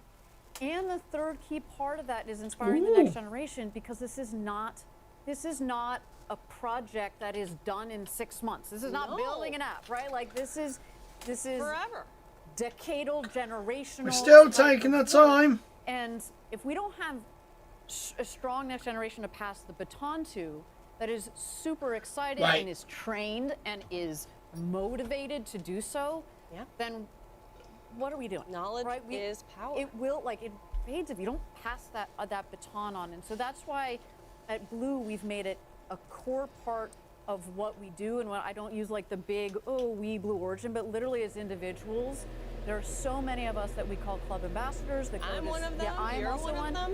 Go and speak about space on behalf Hmm. of Blue, but arguably on behalf of the industry, because that is such a critical component of what we do. So props to the actual group within Blue Origin. Jeez. Yeah, Heather and Lucas and Kristen, they love to reach out, and we love to help them out anytime. Recently, I even had the opportunity to speak to a group of students in India. Oh, I love it. I had India. traveled to India last year, and the fact I was able then to turn around and talk to them and relate not only my travels to India to what we're doing in the space industry here and what we're doing at Blue, I mean, it really brings a tear to my eye. Because Man, we are still waiting. Like, it is still raining. The rain isn't the problem, it's the thunder. And the lightning even. At home. But if you're just joining us, this is the webcast for NG2. We've got a live look on the right side of your screen of Jacqueline. Would look a lot better once that booster goes up and we maybe set it down right where that feather is. It looks like a good spot right there. And then of course on the left hand side, you have New Glenn on the pad ready to go. But let's talk about the flight profile overall. While we're in this hold, we're in a weather hold right now. We made a really cool video that dives a little bit deeper on the entire flight profile. So we still have no idea yet, guys, when this T0 is going to be. Lifts off from Launch Complex 36 on Cape Canaveral. 7 BE-4 engines will ignite and propel the rocket upward with over 3.8 million pounds of thrust, or roughly 17,000 kilonewtons. The vehicle will quickly reach supersonic speeds as it climbs through the atmosphere. It's a very, very strange launch profile, this. As the rocket ascends, it will encounter maximum aerodynamic pressure, known as max Q, at around 40,000 feet, or 12 kilometers. This is the point at which the stress on the vehicle is at its highest. Around 3 minutes into the flight, the vehicle will turn off its engines, marking the end of the boost phase. Shortly after, the reusable first stage will separate and begin its journey back to Earth. 2 BE-3U engines on the second stage. Yes, that's the thing. This one also has 2 engines on the second stage, which is actually quite rare. In the vacuum of space using its reaction control system. At 220,000 feet or 67 kilometers, it executes an exo-atmospheric deceleration burn using its center 3 engines. These engines gimbal for maximum control of the booster. This burn slows the vehicle down before re-entering the atmosphere. As it descends, the booster's strakes and fins work together to slow it down and guide it autonomously back to Earth, landing on a vessel at sea. At around 9,000 feet, or just under 3,000 meters, the first stage begins its final landing burn. The 3 middle engines will light for 20 seconds, slowing the vehicle in preparation for the final descent. The 2 outer engines will turn off, and the center engine will execute the final controlled maneuver onto the landing. It's going to be pretty crazy, actually. If we get to see it happening, it is going to be pretty mental. The vessel will return to Cape Canaveral to prepare for its next mission. Meanwhile, in space, the second stage will continue to power the payload towards its final orbit. Jeez! At around 400,000 feet or 120 kilometers, the payload fairings will jettison. New Glenn will deliver an unprecedented range of payloads. Large satellites, dual payloads, orbital vehicles, large constellation dispensers, even moon landers destined to establish permanent human presence on the moon. It's a very cool rocket, I will give you that. The payload will separate from New Glenn's second stage. This is New Glenn. This is how we will build a road to space. Nice. It's what we like. I get chills every time I see that feather come on screen.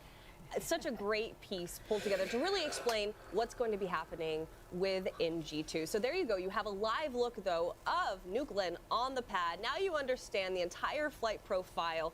But while we're in this hold and we're working out weather, let's go ahead and send it back over to the rocket and just sit with NG2.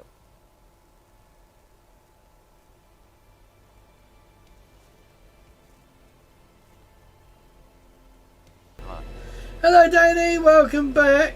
We still haven't gone off. We are currently in a hold. Yeah. It's pretty crazy. It's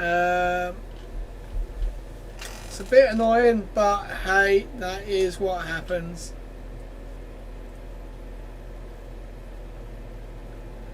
It's damn annoying. Nothing is happening at the moment. I'm currently looking through Twitter, trying to see if there's any notifications from Blue Origin, but it's not happening at the moment.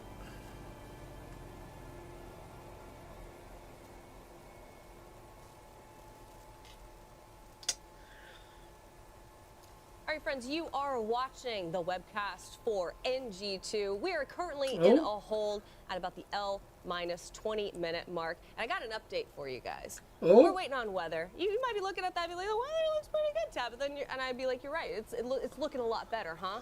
Well, we're also chasing some boats out of the way.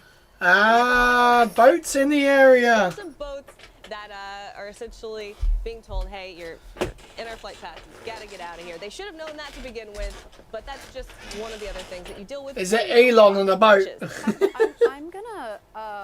I'm gonna try to see the silver lining in this, or I'm gonna try to be the ever optimist that I am. Last time we had this launch, we also had an errant boat in our flight path. And we had a pretty spectacular launch, and we put our payload, got to orbit, we filled our objective. So I'm going to call this a good luck omen. Speaking of good luck omens, yesterday, me, you, and our very own Eddie Safert, we were headed out to the launch pad, and we saw a tortoise crossing the road. And that's nothing. You want to do a 20,000 word essay on oak trees. You want to try and do that one. You are out there. You are with employees. You're at the best. That's what I've done for college. Let's talk about something serious for a second. That was awful. 20,000 characters. For those of you who don't know, you probably do know if you're watching this webcast. It's a bitch. On our first attempt, we weren't able to land the booster, but we were able to get our payload into orbit. Today, our big objective, aside from getting our payload into orbit, which is ESCAPADE, is we want to land our booster. Never tell me the odds, and I like the name of that booster, so I want to keep it. So, Eddie, how hard is that? Daily CFC focus said oak trees were. First off, literally about oak trees. It was. The boats, as Ariane said last time, definitely safety is our highest priority. And the tortoise, a sign of good luck. I mean, I think it's just a trifecta. So, of signs, what? So, TH boats, please. ESCAPADE to space successfully, but I'm confused. to land this booster. So we learned a lot. Nothing substitutes flight data. So the GS1 booster, after it separates from the GS2 upper stage, it does a 180-degree flip maneuver. So that the half section is facing backwards, or basically back down to Earth, but in the flight path. And so that 180-degree maneuver is conducted by a reaction control system. They're peroxide monothrusters. We call them the severe weather agility thrusters. And those worked perfectly last time we did the maneuver.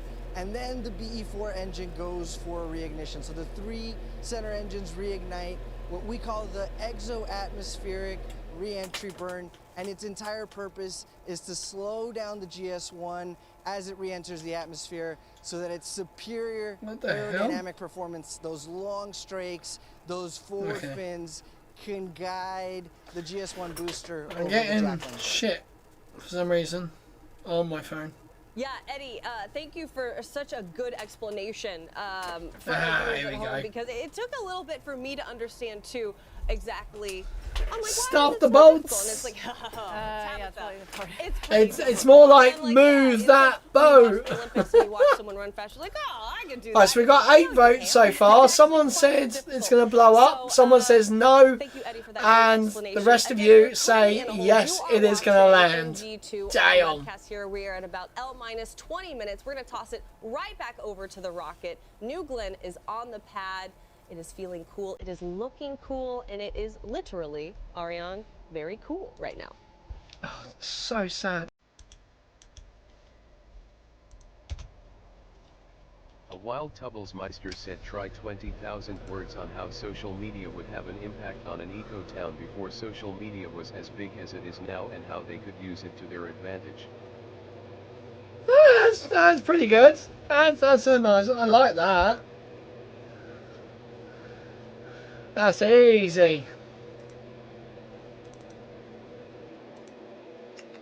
Right. Show count. And this one needs to go hide.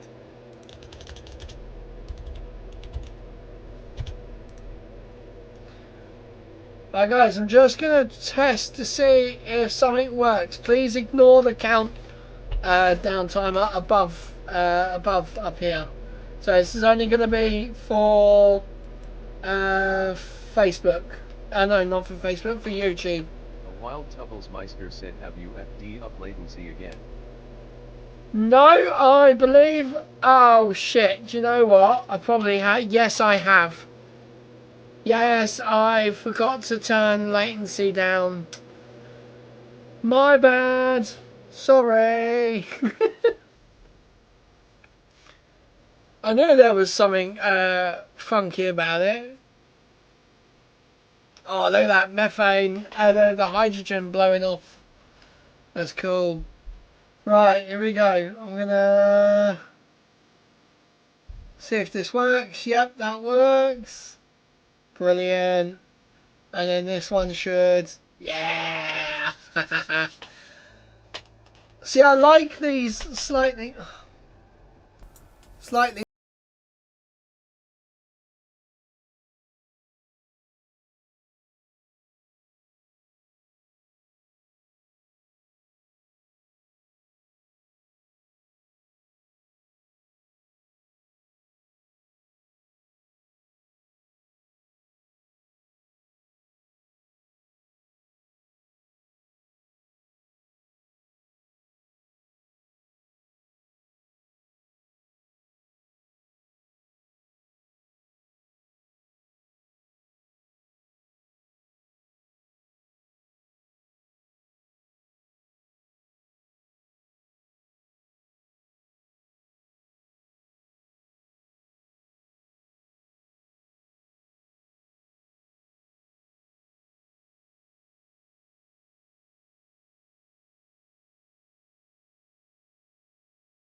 There we go. And then we're going to go add a delay. I'm just trying to... I'm using this time to get real time. A wild Tubblesmeister said, how do you forget low latency? It should have been the first thing you do. No, it's because when I start the stream, when I made the stream, the first thing you do is actually put the title in. It is an after thing you do once you set the stream up. Extreme privilege, the honor, if you will, to talk to the principal investigator of ESCAPADE, Dr. Rob Lillis. Check it out. Rob, for someone who doesn't know, what does the principal investigator of ESCAPADE do? So the principal investigator is entrusted by NASA. How many milliseconds is 5 minutes? Project. So it's kind of like the buck stops with me. I have a team of 300,000. but I'm responsible for the production of the data, the definition of the science requirements, the execution, the technical aspect of the mission. I think it's a great model for how NASA sort of entrusts the completion and execution of a mission to a partner like UC Berkeley, where I'm based. And ESCAPADE is a really special project. We are so excited to be taking it up today on NG2. Tell me a little bit about what ESCAPADE does. Cool. So ESCAPADE is a twin spacecraft mission going to Mars. Well, it's 30 seconds Mars in milliseconds. Sample the ways in which Mars 30? and its upper atmosphere respond to changes in space weather. By space weather, I mean the million-mile-per-hour space weather charged particles that the sun is at all times throwing at. Sometimes that stream gets gusty. And the gustiness, essentially, of it is what we call space weather. And there's all sorts of ways that can happen. The magnetic field can get stronger, the speed can get higher, the density can get higher. All those things have an effect on the Martian atmosphere. And over time, it can strip away the particles in the upper atmosphere. And we know that this has been an important process by which Mars's climate has changed over Martian history.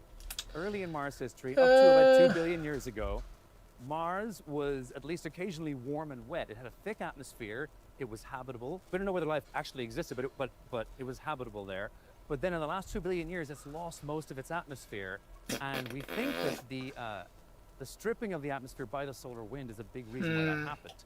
And ESCAPADE is going to be sampling and investigating these processes with a stereo perspective, with 2 spacecraft. And that's really important because up until now, with one single spacecraft, we've only been able to measure either the solar wind itself or the effect of the solar wind closer to the planet. We've either had the cause or the effect, but separately. With ESCAPADE, we can have 2 spacecraft simultaneously cause and effect at the same time. And so that's the breakthrough that ESCAPADE is going to provide us in understanding the process. Hello, wifey. I will be in 2 seconds to help put the daughter to bed in a sec. I'm just trying to do something very quickly. A couple of reasons. One, I think we're just curious. I'm just going to see if this works. Evolved in general, like over the billions of years, planets they change their atmospheric composition. Edit trigger. Volcanically active, and that can affect the atmosphere too. And so this is an important piece. It isn't the only piece, of course, but it's an important piece of the puzzle of Mars climate evolution. And that's interesting just because we love to explore as humans. But it's also important because space weather can have a practical effect on robotic spacecraft that we send to Mars future and also humans when they explore Mars. This is important for a couple of different reasons. One, a big space weather event, what's often called an interplanetary shock or a coronal mass ejection, when the sun coronal mass ejection of hot plasma, often at high speed, high density. As that shock expands through the solar system, it accelerates particles. But I think that should work. Enough energies that they can go right through a spacesuit and cause astronaut health problems. Right. What we're going to do, guys, I'm going to be back in a minute. I'm just going to go put my daughter to bed, which I'm trying to find. In one day. This happened last year. This happened last year, June 6th, 2024.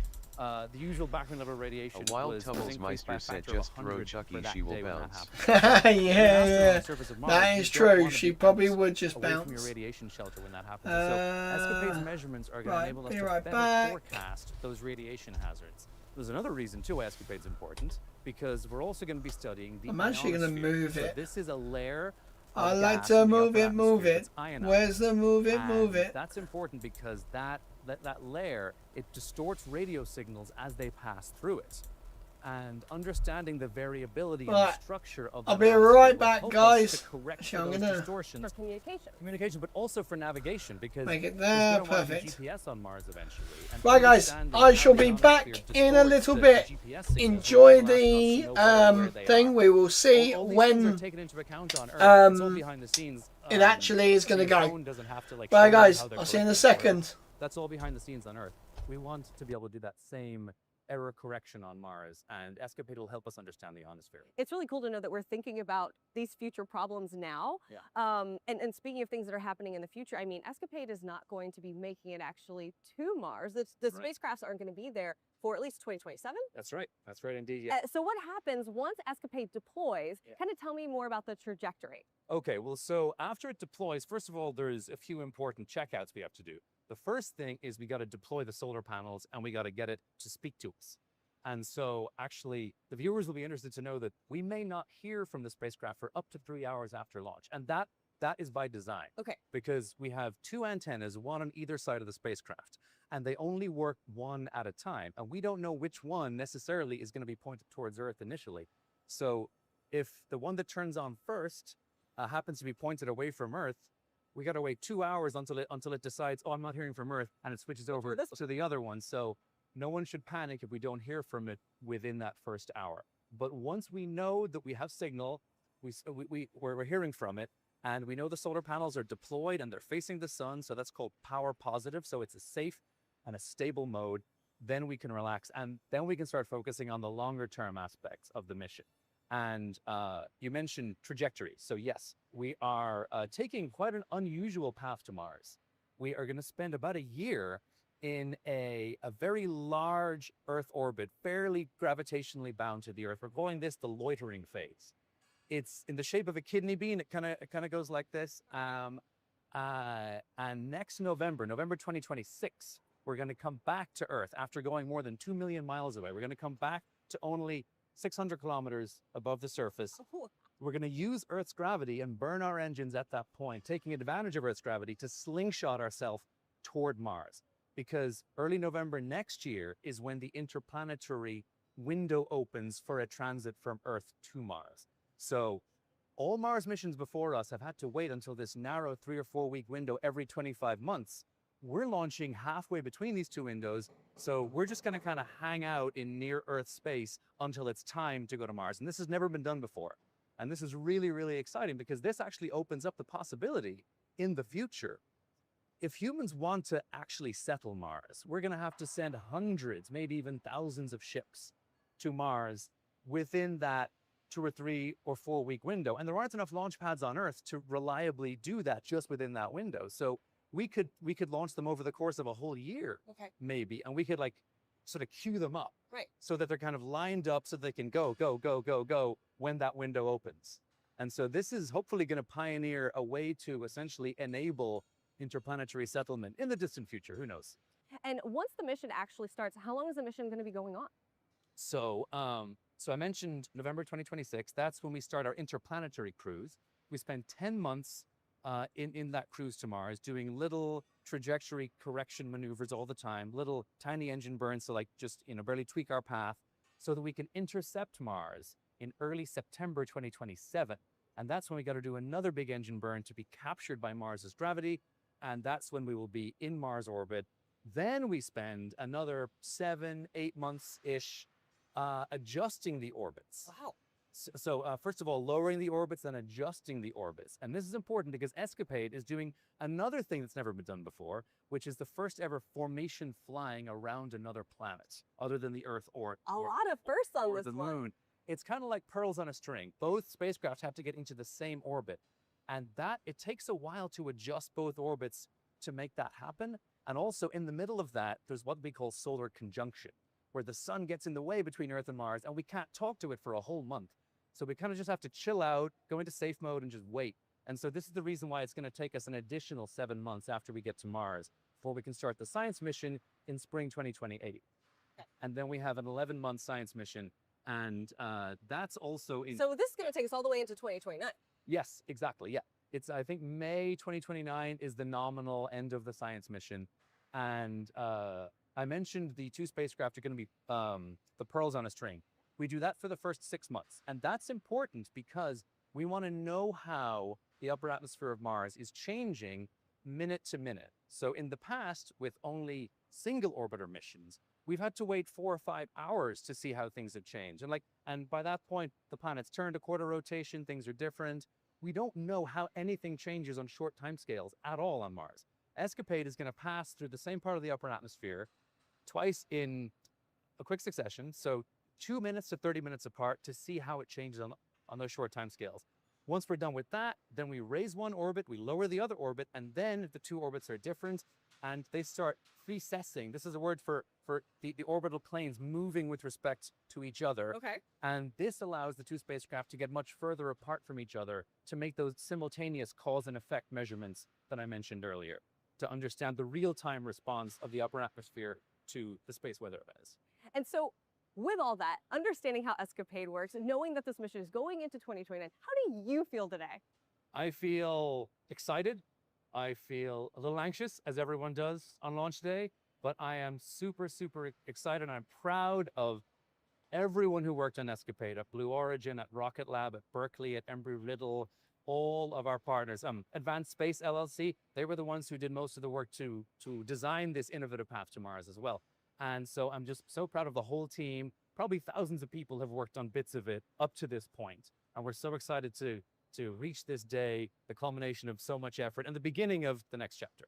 And the last question I have for you is something I ask everyone, and that is there anything else you want to add or say or mention that I didn't ask about that you think is important to this interview? So ESCAPADE is a very low-cost mission.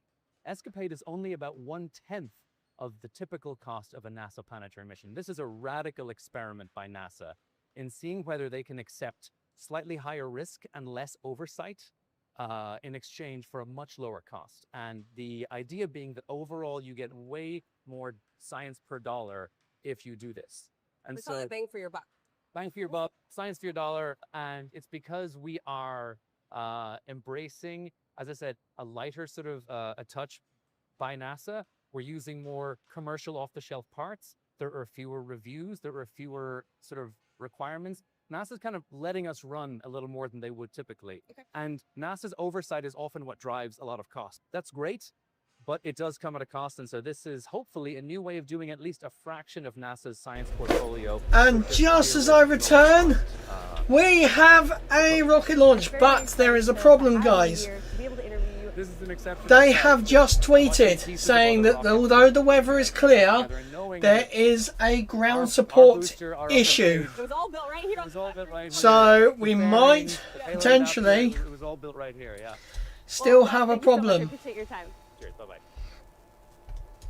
So obviously a great interview, a great Astronaut said, opportunity "Don't to be forget able to to like talk and to subscribe for Dr. more Rob live Lewis streams there. and If you were Dolly's just joining short us, you video." are watching the webcast for NG2. If you're looking at what am your I trying to screen, do? you might notice we have a new L time, which is L minus 28 minutes and about 30 seconds. Now, to keep you guys updated, we know that the What weather did I set it is on? now clear. You're like, all right, that's some good news, right? Well, we have also learned that the launch team is looking into an issue with our ground support equipment at the pad. So we wanted to give you an update on that. And of course, we're going to keep monitoring everything happening around NG2. Yeah, I think a lot of people, when you look at a rocket, you're like, oh, the rocket's going to go. There is a lot of engineering that also goes into the ground systems. That's absolutely. Let's get rid of the be right back. That is the ground systems for the telemetry and the communications. We need to be tracking the vehicle.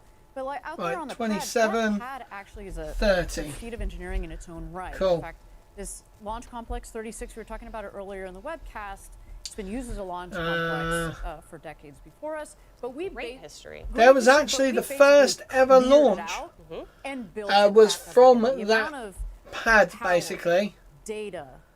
Right, here we go. And All 3, these lines that are 2, going up there, you see the 1. 2 towers. The one on Click. the right will eventually have crew coming off of it. Slightly off the shot to the left, we've got the water tower. There you got to kind There of we back go. up here, Right, see a we little bit are more. ready, There's guys. a lot Woohoo! that goes on out there. We've got this huge Who's ready for hopefully a rocket launch? So we need that to also be working and working properly and in right conditions to keep the rocket ready to go as it kicks It's down. looking a little And bit then foggy.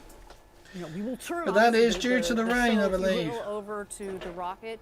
But in the meantime, there's a lot of work happening in the ground system. So if something is out of line, pressure, data, power, that then Man would alive. translate down the line, right. down the pipes, literally, to the rocket, we have to check it out. So our team is on it, but we do have a little bit of time here to do so. But it looks like the weather might be clearing up. You live here in Florida. This is wild. Just How do you wait get up 10 there? minutes. It just keeps on a constant rotation. But I will say, it is Guys, great if to you haven't see done so yet, please subscribe to my channel. We are trying to get to 2,000 subs by the end of December.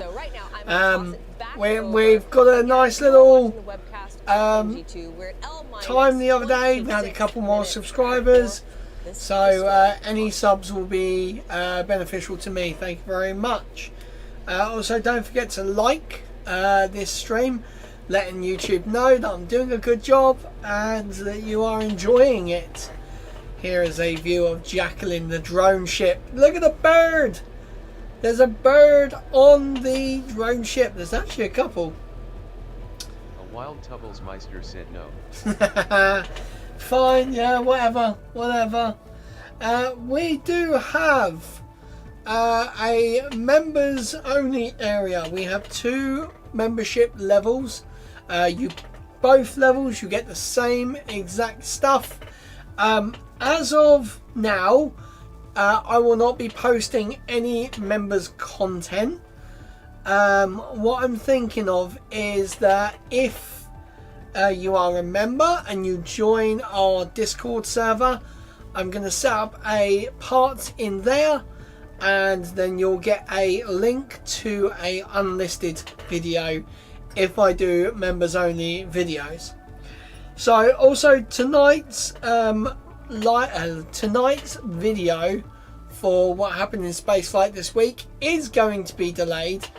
It will be coming out tomorrow morning, and will feature all of the rockets that flew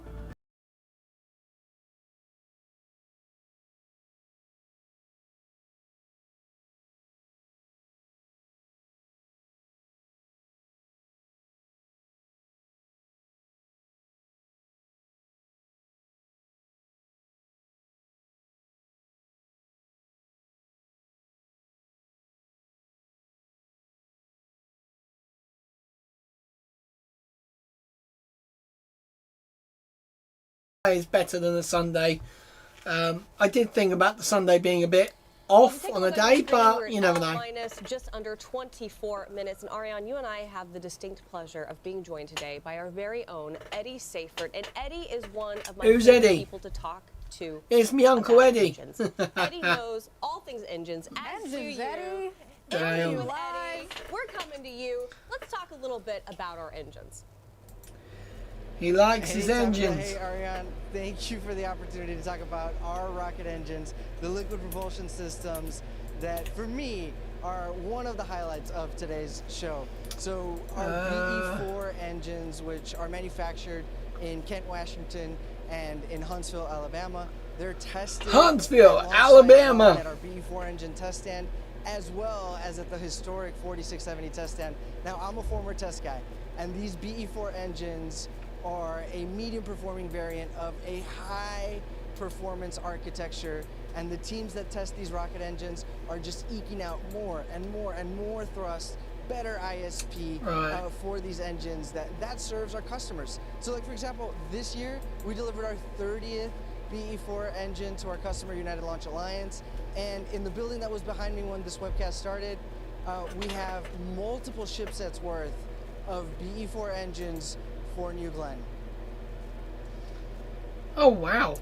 Eddie, do you feel like you have a particular love for one That or is the pretty- other, the BE4 or the BE3? I know you were out in West Texas for a long time. I just so realised that I can get really every there. Do you single have a favorite?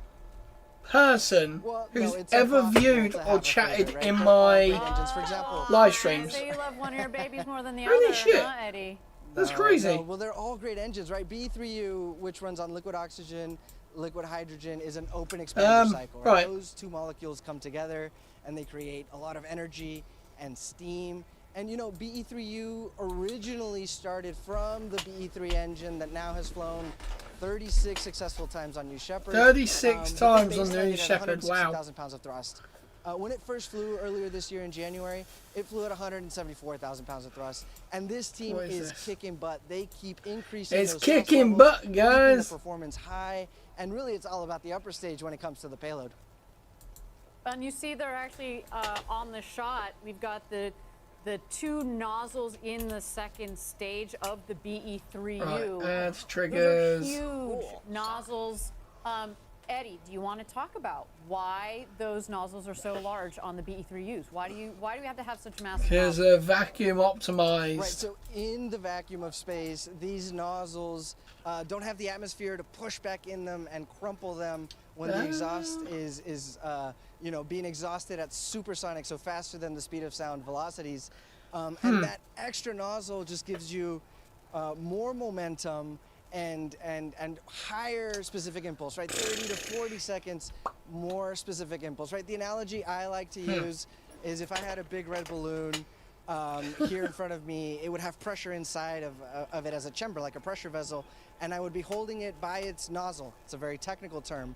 And if I let it go, the big red balloon would essentially fly away. So I'm not saying our rocket engines are big red balloons, but it's the analogy that I like to think of. That's a good way. It's actually pretty decent. Balloons, They don't have to be red. They've been big blue Sorry, balloons. big- He also, I remember, I went to one of his. Yeah, you want big blue balloons, eh? Here at Blue Origin, where we She can wants learn big more about updates blue with balloons, things guys. with our engines, and he was explaining. I'm gonna enjoy some Showerhead sweets method and now. how Showerhead is very similar to how an engine So I've been works, quite but, good today. I think it's so great to be able to talk to him anytime about engines, and we're so grateful for him. Of course, he is out with our employees. The best viewing spot to see NG2 take to the skies. You're looking at NG2 right now on the pad, and in this moment, we're going to toss it back over to the rocket, because coming up here shortly, we have a very exciting go, no go poll. So we're going to toss it to the rocket and kind of await that poll.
Multi-stream thing. No, I don't want to do that.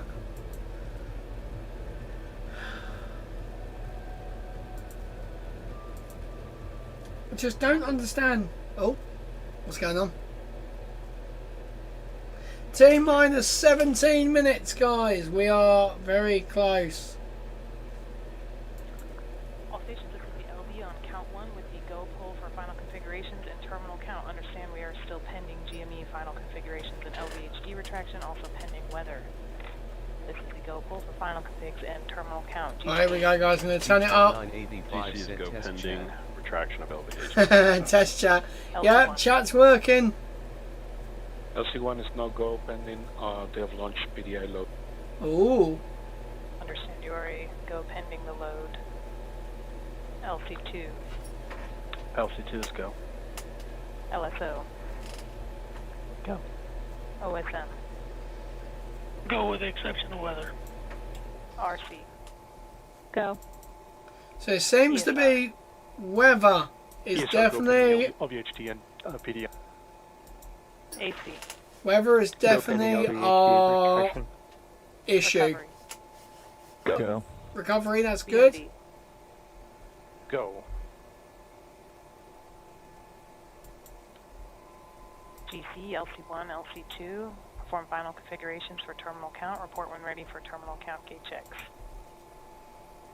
Oh, hello. Oh, this is RC and count 1. A wild Tubblesmeister said, "Good gosh, Beachnut, long time no see." Yeah, it's been a little while, Beachnut. We're still working on Coast Guard to make contact. It's a bloody cruise ship in the way.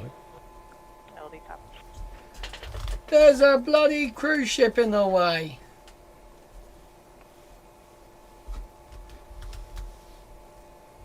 So you just heard the go poll there. It seems like a conditional go, according to the Oh, for weather. goodness sake. So we are going to continue to our terminal count. and we're going to continue to also keep an eye on the weather. So lots of things that we are tracking at this moment in time. I think we should note there just a second. So first of all, our launch director, Megan Lewis, that lady is a boss. Yes. She is fantastic. She's There's a lot of things boss. to coordinate there, and you heard various teams giving their go, no go, and go pending. And obviously we have to track a lot, especially in these last 15 minutes, and her job in that room is to coordinate. You saw the people in the front room, but then there's also essentially what's like an engineering support room in the back. Yeah. So that they go off and they track things, they run things down and report back on making these clear. We don't know what they are go pending because they want to launch. It was me. It was my they think computer. that there's My still a chance computer here, went a so bit funny. more drama. Yeah, we're excited. This has been quite the show. It was only because I was downloading NG2. We're at L-minus 14 something. minutes, but in order to build a road to space for the benefit of Earth, we've got to radically reduce the cost of access to space by having our reusable rockets. So here's everything that you need to know about New Glenn. Capability, payload volume. So we might potentially get a launch. They're still trying to get a cruise ship out of the way, guys. It is designed There's a from the ground damn up to cruise be ship in the way. operationally reusable. We have a second stage that is one of the largest summer stages to ever fly to space. New Glenn being a reusable launch vehicle is so beneficial to future lunar missions. It's going to allow us to keep that cadence going. We'll be able to launch multiple landers, multiple refueling flights over and over again, so we can reduce the cost of access to the moon. It is designed to be an incredibly resilient vehicle with a tremendous amount of mass to orbit capability. We can do anything. I have a feeling, guys, that this isn't going to go today. Spacecraft. I really do. Geostationary missions where we've got Now, a large monolithic spacecraft. We can do If very it large is modules of future to not commercial fly space stations in a today, single launch. it gets impacted by the new up to 50 to 100 satellites per New Glenn mission. The new what you call it Significantly reduce grounding of the sort of no flies time set thing that Sean Dummy has put up. But knowing Sean Dummy, it will probably they'll get an extended license to be able to do it because it is a NASA payload. So knowing that, it will probably let it go. That this one launch vehicle will be able to do. We built these landers specifically to fly with New Glenn. And that's what's so great about having the launch vehicle and the landers as part of Blue Origin, is that we work together. It really is the infrastructure, the building block, the foundation of how Blue Origin This will is going to take forever, guys, I think. We've got a number of programs we're working on like Blue Ring, which will benefit national security customers and other customers, providing on-orbit maneuvering capabilities. Man, this We're is... working, of course, with our own internal teams to deliver new capabilities that Blue is bringing. But New Glenn is going to be delivering all kinds of spacecraft Come today, all on. kinds of new systems, all kinds of capabilities. And New Glenn is the vehicle that can take NASA or anyone, anywhere in the solar system. We foundationally developed New Glenn. We got for what we 11 think space is minutes gonna and look like 50 to 13 100 seconds. years. It will allow I just us don't to think it's go going to to the happen, moon, guys. to asteroids and other planetary objects, and use those resources to learn how to live off the land in space. New Glenn is going to unlock so much potential that we don't even know about yet. We're laying that infrastructure so that the next generation can do amazing things in space.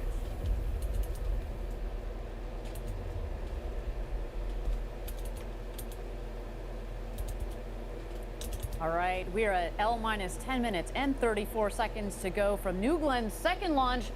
And Tabitha, you recently had the chance to chat with our CEO, Dave Limp, about NG2 and what this mission means for science, but also for Blue Origin. I certainly did. It was so great to be able to sit down and actually talk with him. And I think you guys are going to be surprised to learn just how much of this moment has really been building up over time, and how even when he was a child, you know, Dave himself had an interest in space. Check it out.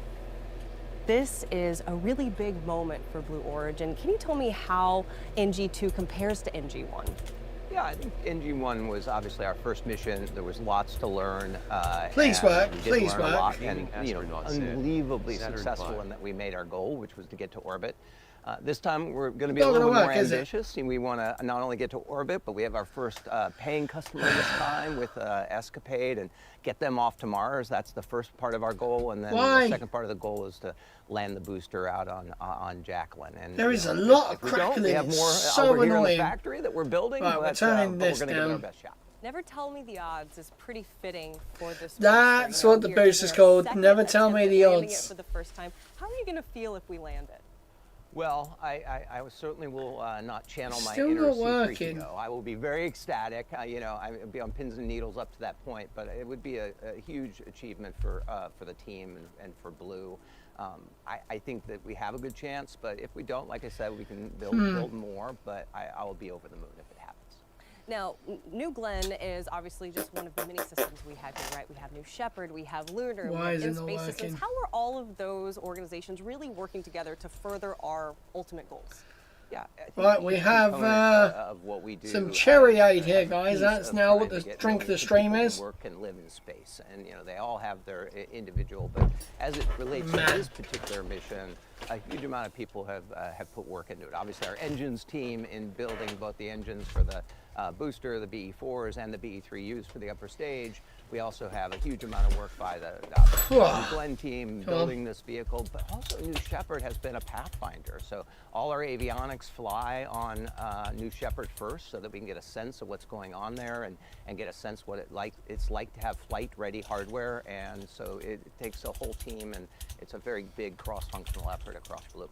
You know, we have more than 10,000 employees here that are very excited about this moment. I'm one of them. What is your message to those who are going to be watching our webcast and be watching NG2 take to the skies?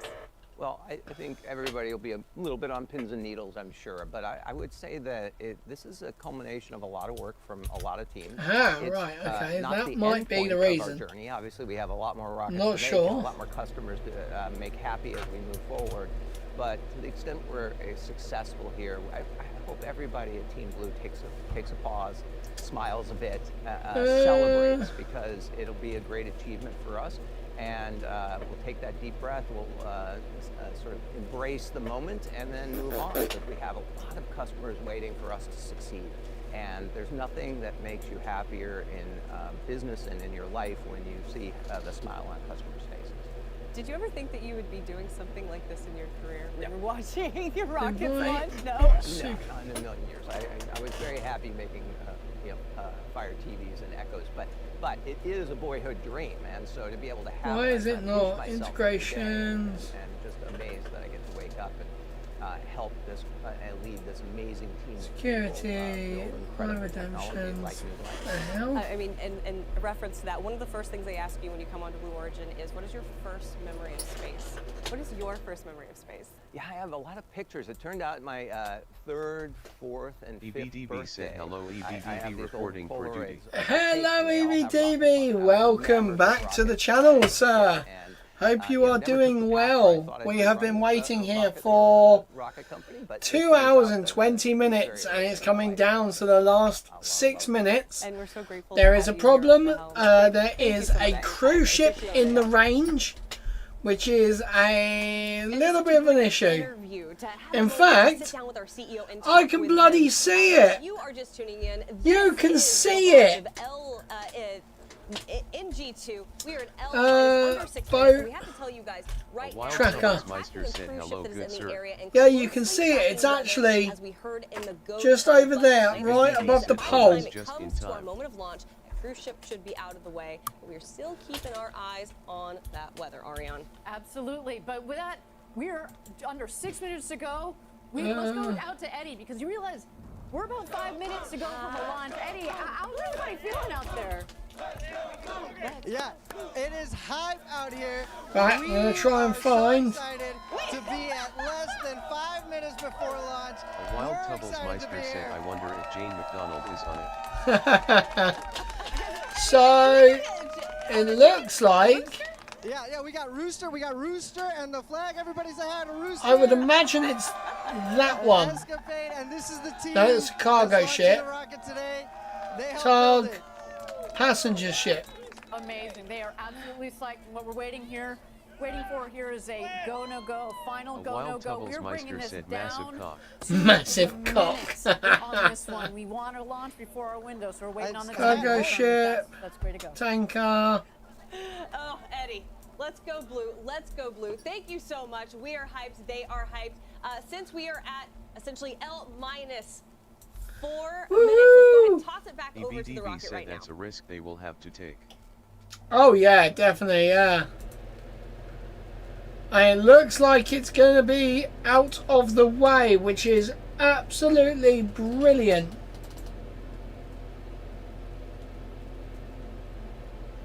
He said, boom.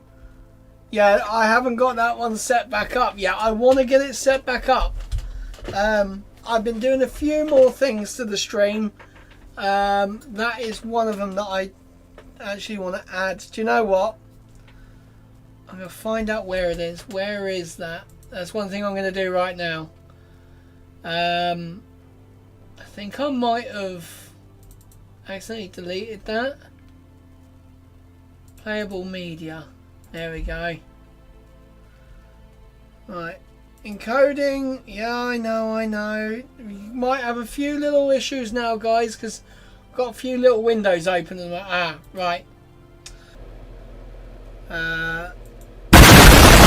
Whoa, that was incredibly loud.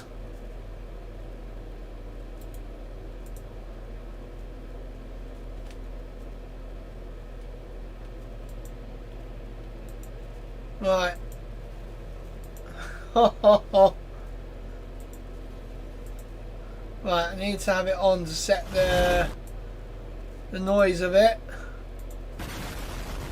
Right, properties. Just going to leave it on a second just so I can. Boom is going to monitor an output.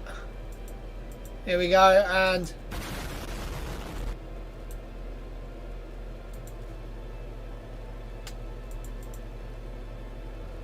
I'm going to have to put it on loop a second here, guys, just so I can put it down. Works through While the. Tubblesmeister said there's a hole in my ceiling. Oh, that's quite funny.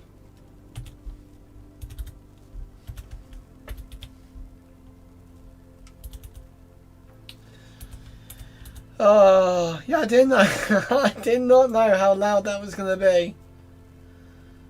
This one is going to be a little bit loud as well. As soon as I click now. Oh God, encoding overload. Ready? 3, 2, 1.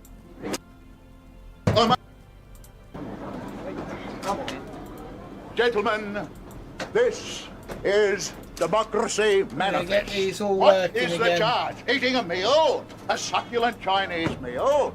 Democracy Manifest. And he didn't appreciate the way he was handled. See that chap over there? Get your hand off my penis! It took 6 officers to restrain him whose major concern was the meal he'd left behind. What is the charge? Eating a meal? It's a succulent Chinese meal. Eventually, they had him in custody. Oh, poor Facebook's going to miss out on this. Sorry that he obtained They'll money hear in it. this situation. He was allowed to have bail. Oh man, look at that, guys. I've just realised. Tubblesmeister said a succulent Chinese meal is back. Guys, I've just realised we've gone past the T0 and it has been scrubbed. We have official confirmation. So I have an update for you. Today's NG2 launch is scrubbed due to weather, specifically the cumulus cloud rule. We're reviewing opportunities for our next launch. Fuck's sake. Weather. I know we were all really excited to watch NG2 take to the skies today. We came down to the wire, and then there you have it. But My name is Tabitha Lipkin. This is Ariane Cornell. We're going to keep you guys posted and updated. God's sake, all that, guys. Available to us. That will be on our social media. And until then, we look forward to seeing you at our next launch. And stay cool. For Adam Rossiter. For Adam Rossiter. Me here tonight. That is a shame that we wasted all this time. I could have been doing other things. But hey, such is the nature of rocket launches, guys. So, join me back here. Big white women.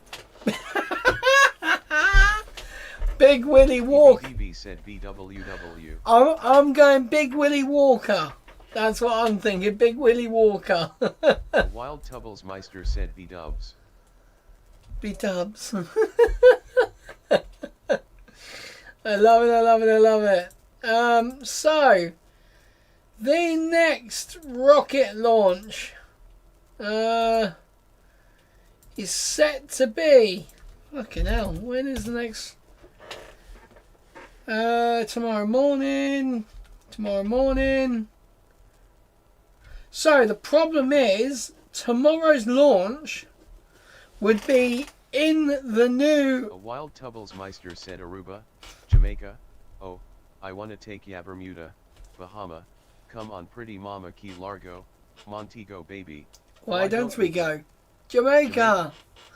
So this launch would be due tomorrow at a little bit earlier than what it was planned for today. But the problem is there is now... Alright, have a good night. See you next time. Yeah, see you next time, AVDV. The next launch, the problem is that it's inside that new times of non-flight. Now that is a problem, obviously, for Blue Origin. I can imagine they try and worm their way into being able to fly at that time. But yeah, it's not good, guys. So the next rocket launch will be, for me, Tuesday, 3 AM. It's good I'm not actually doing anything for the next few days apart from a bit of gardening. So guys, until then, thank you very, very much for watching. We are going to say goodbye to Facebook. Everybody say goodbye to Facebook. We shall see you guys in another time. Thank you very much, Facebook. Goodbye. And 3, 2, 1. Goodbye. Perfect. There is Facebook gone, guys. Facebook is shut up. What a brilliant stream that was for them. So, guys. Wild Tubbles Meister said bye losers. Bye losers. Right, guys. I shall see you in the next one. I'm Lee. Fly safe, land safe. I'll see you guys later. Bye.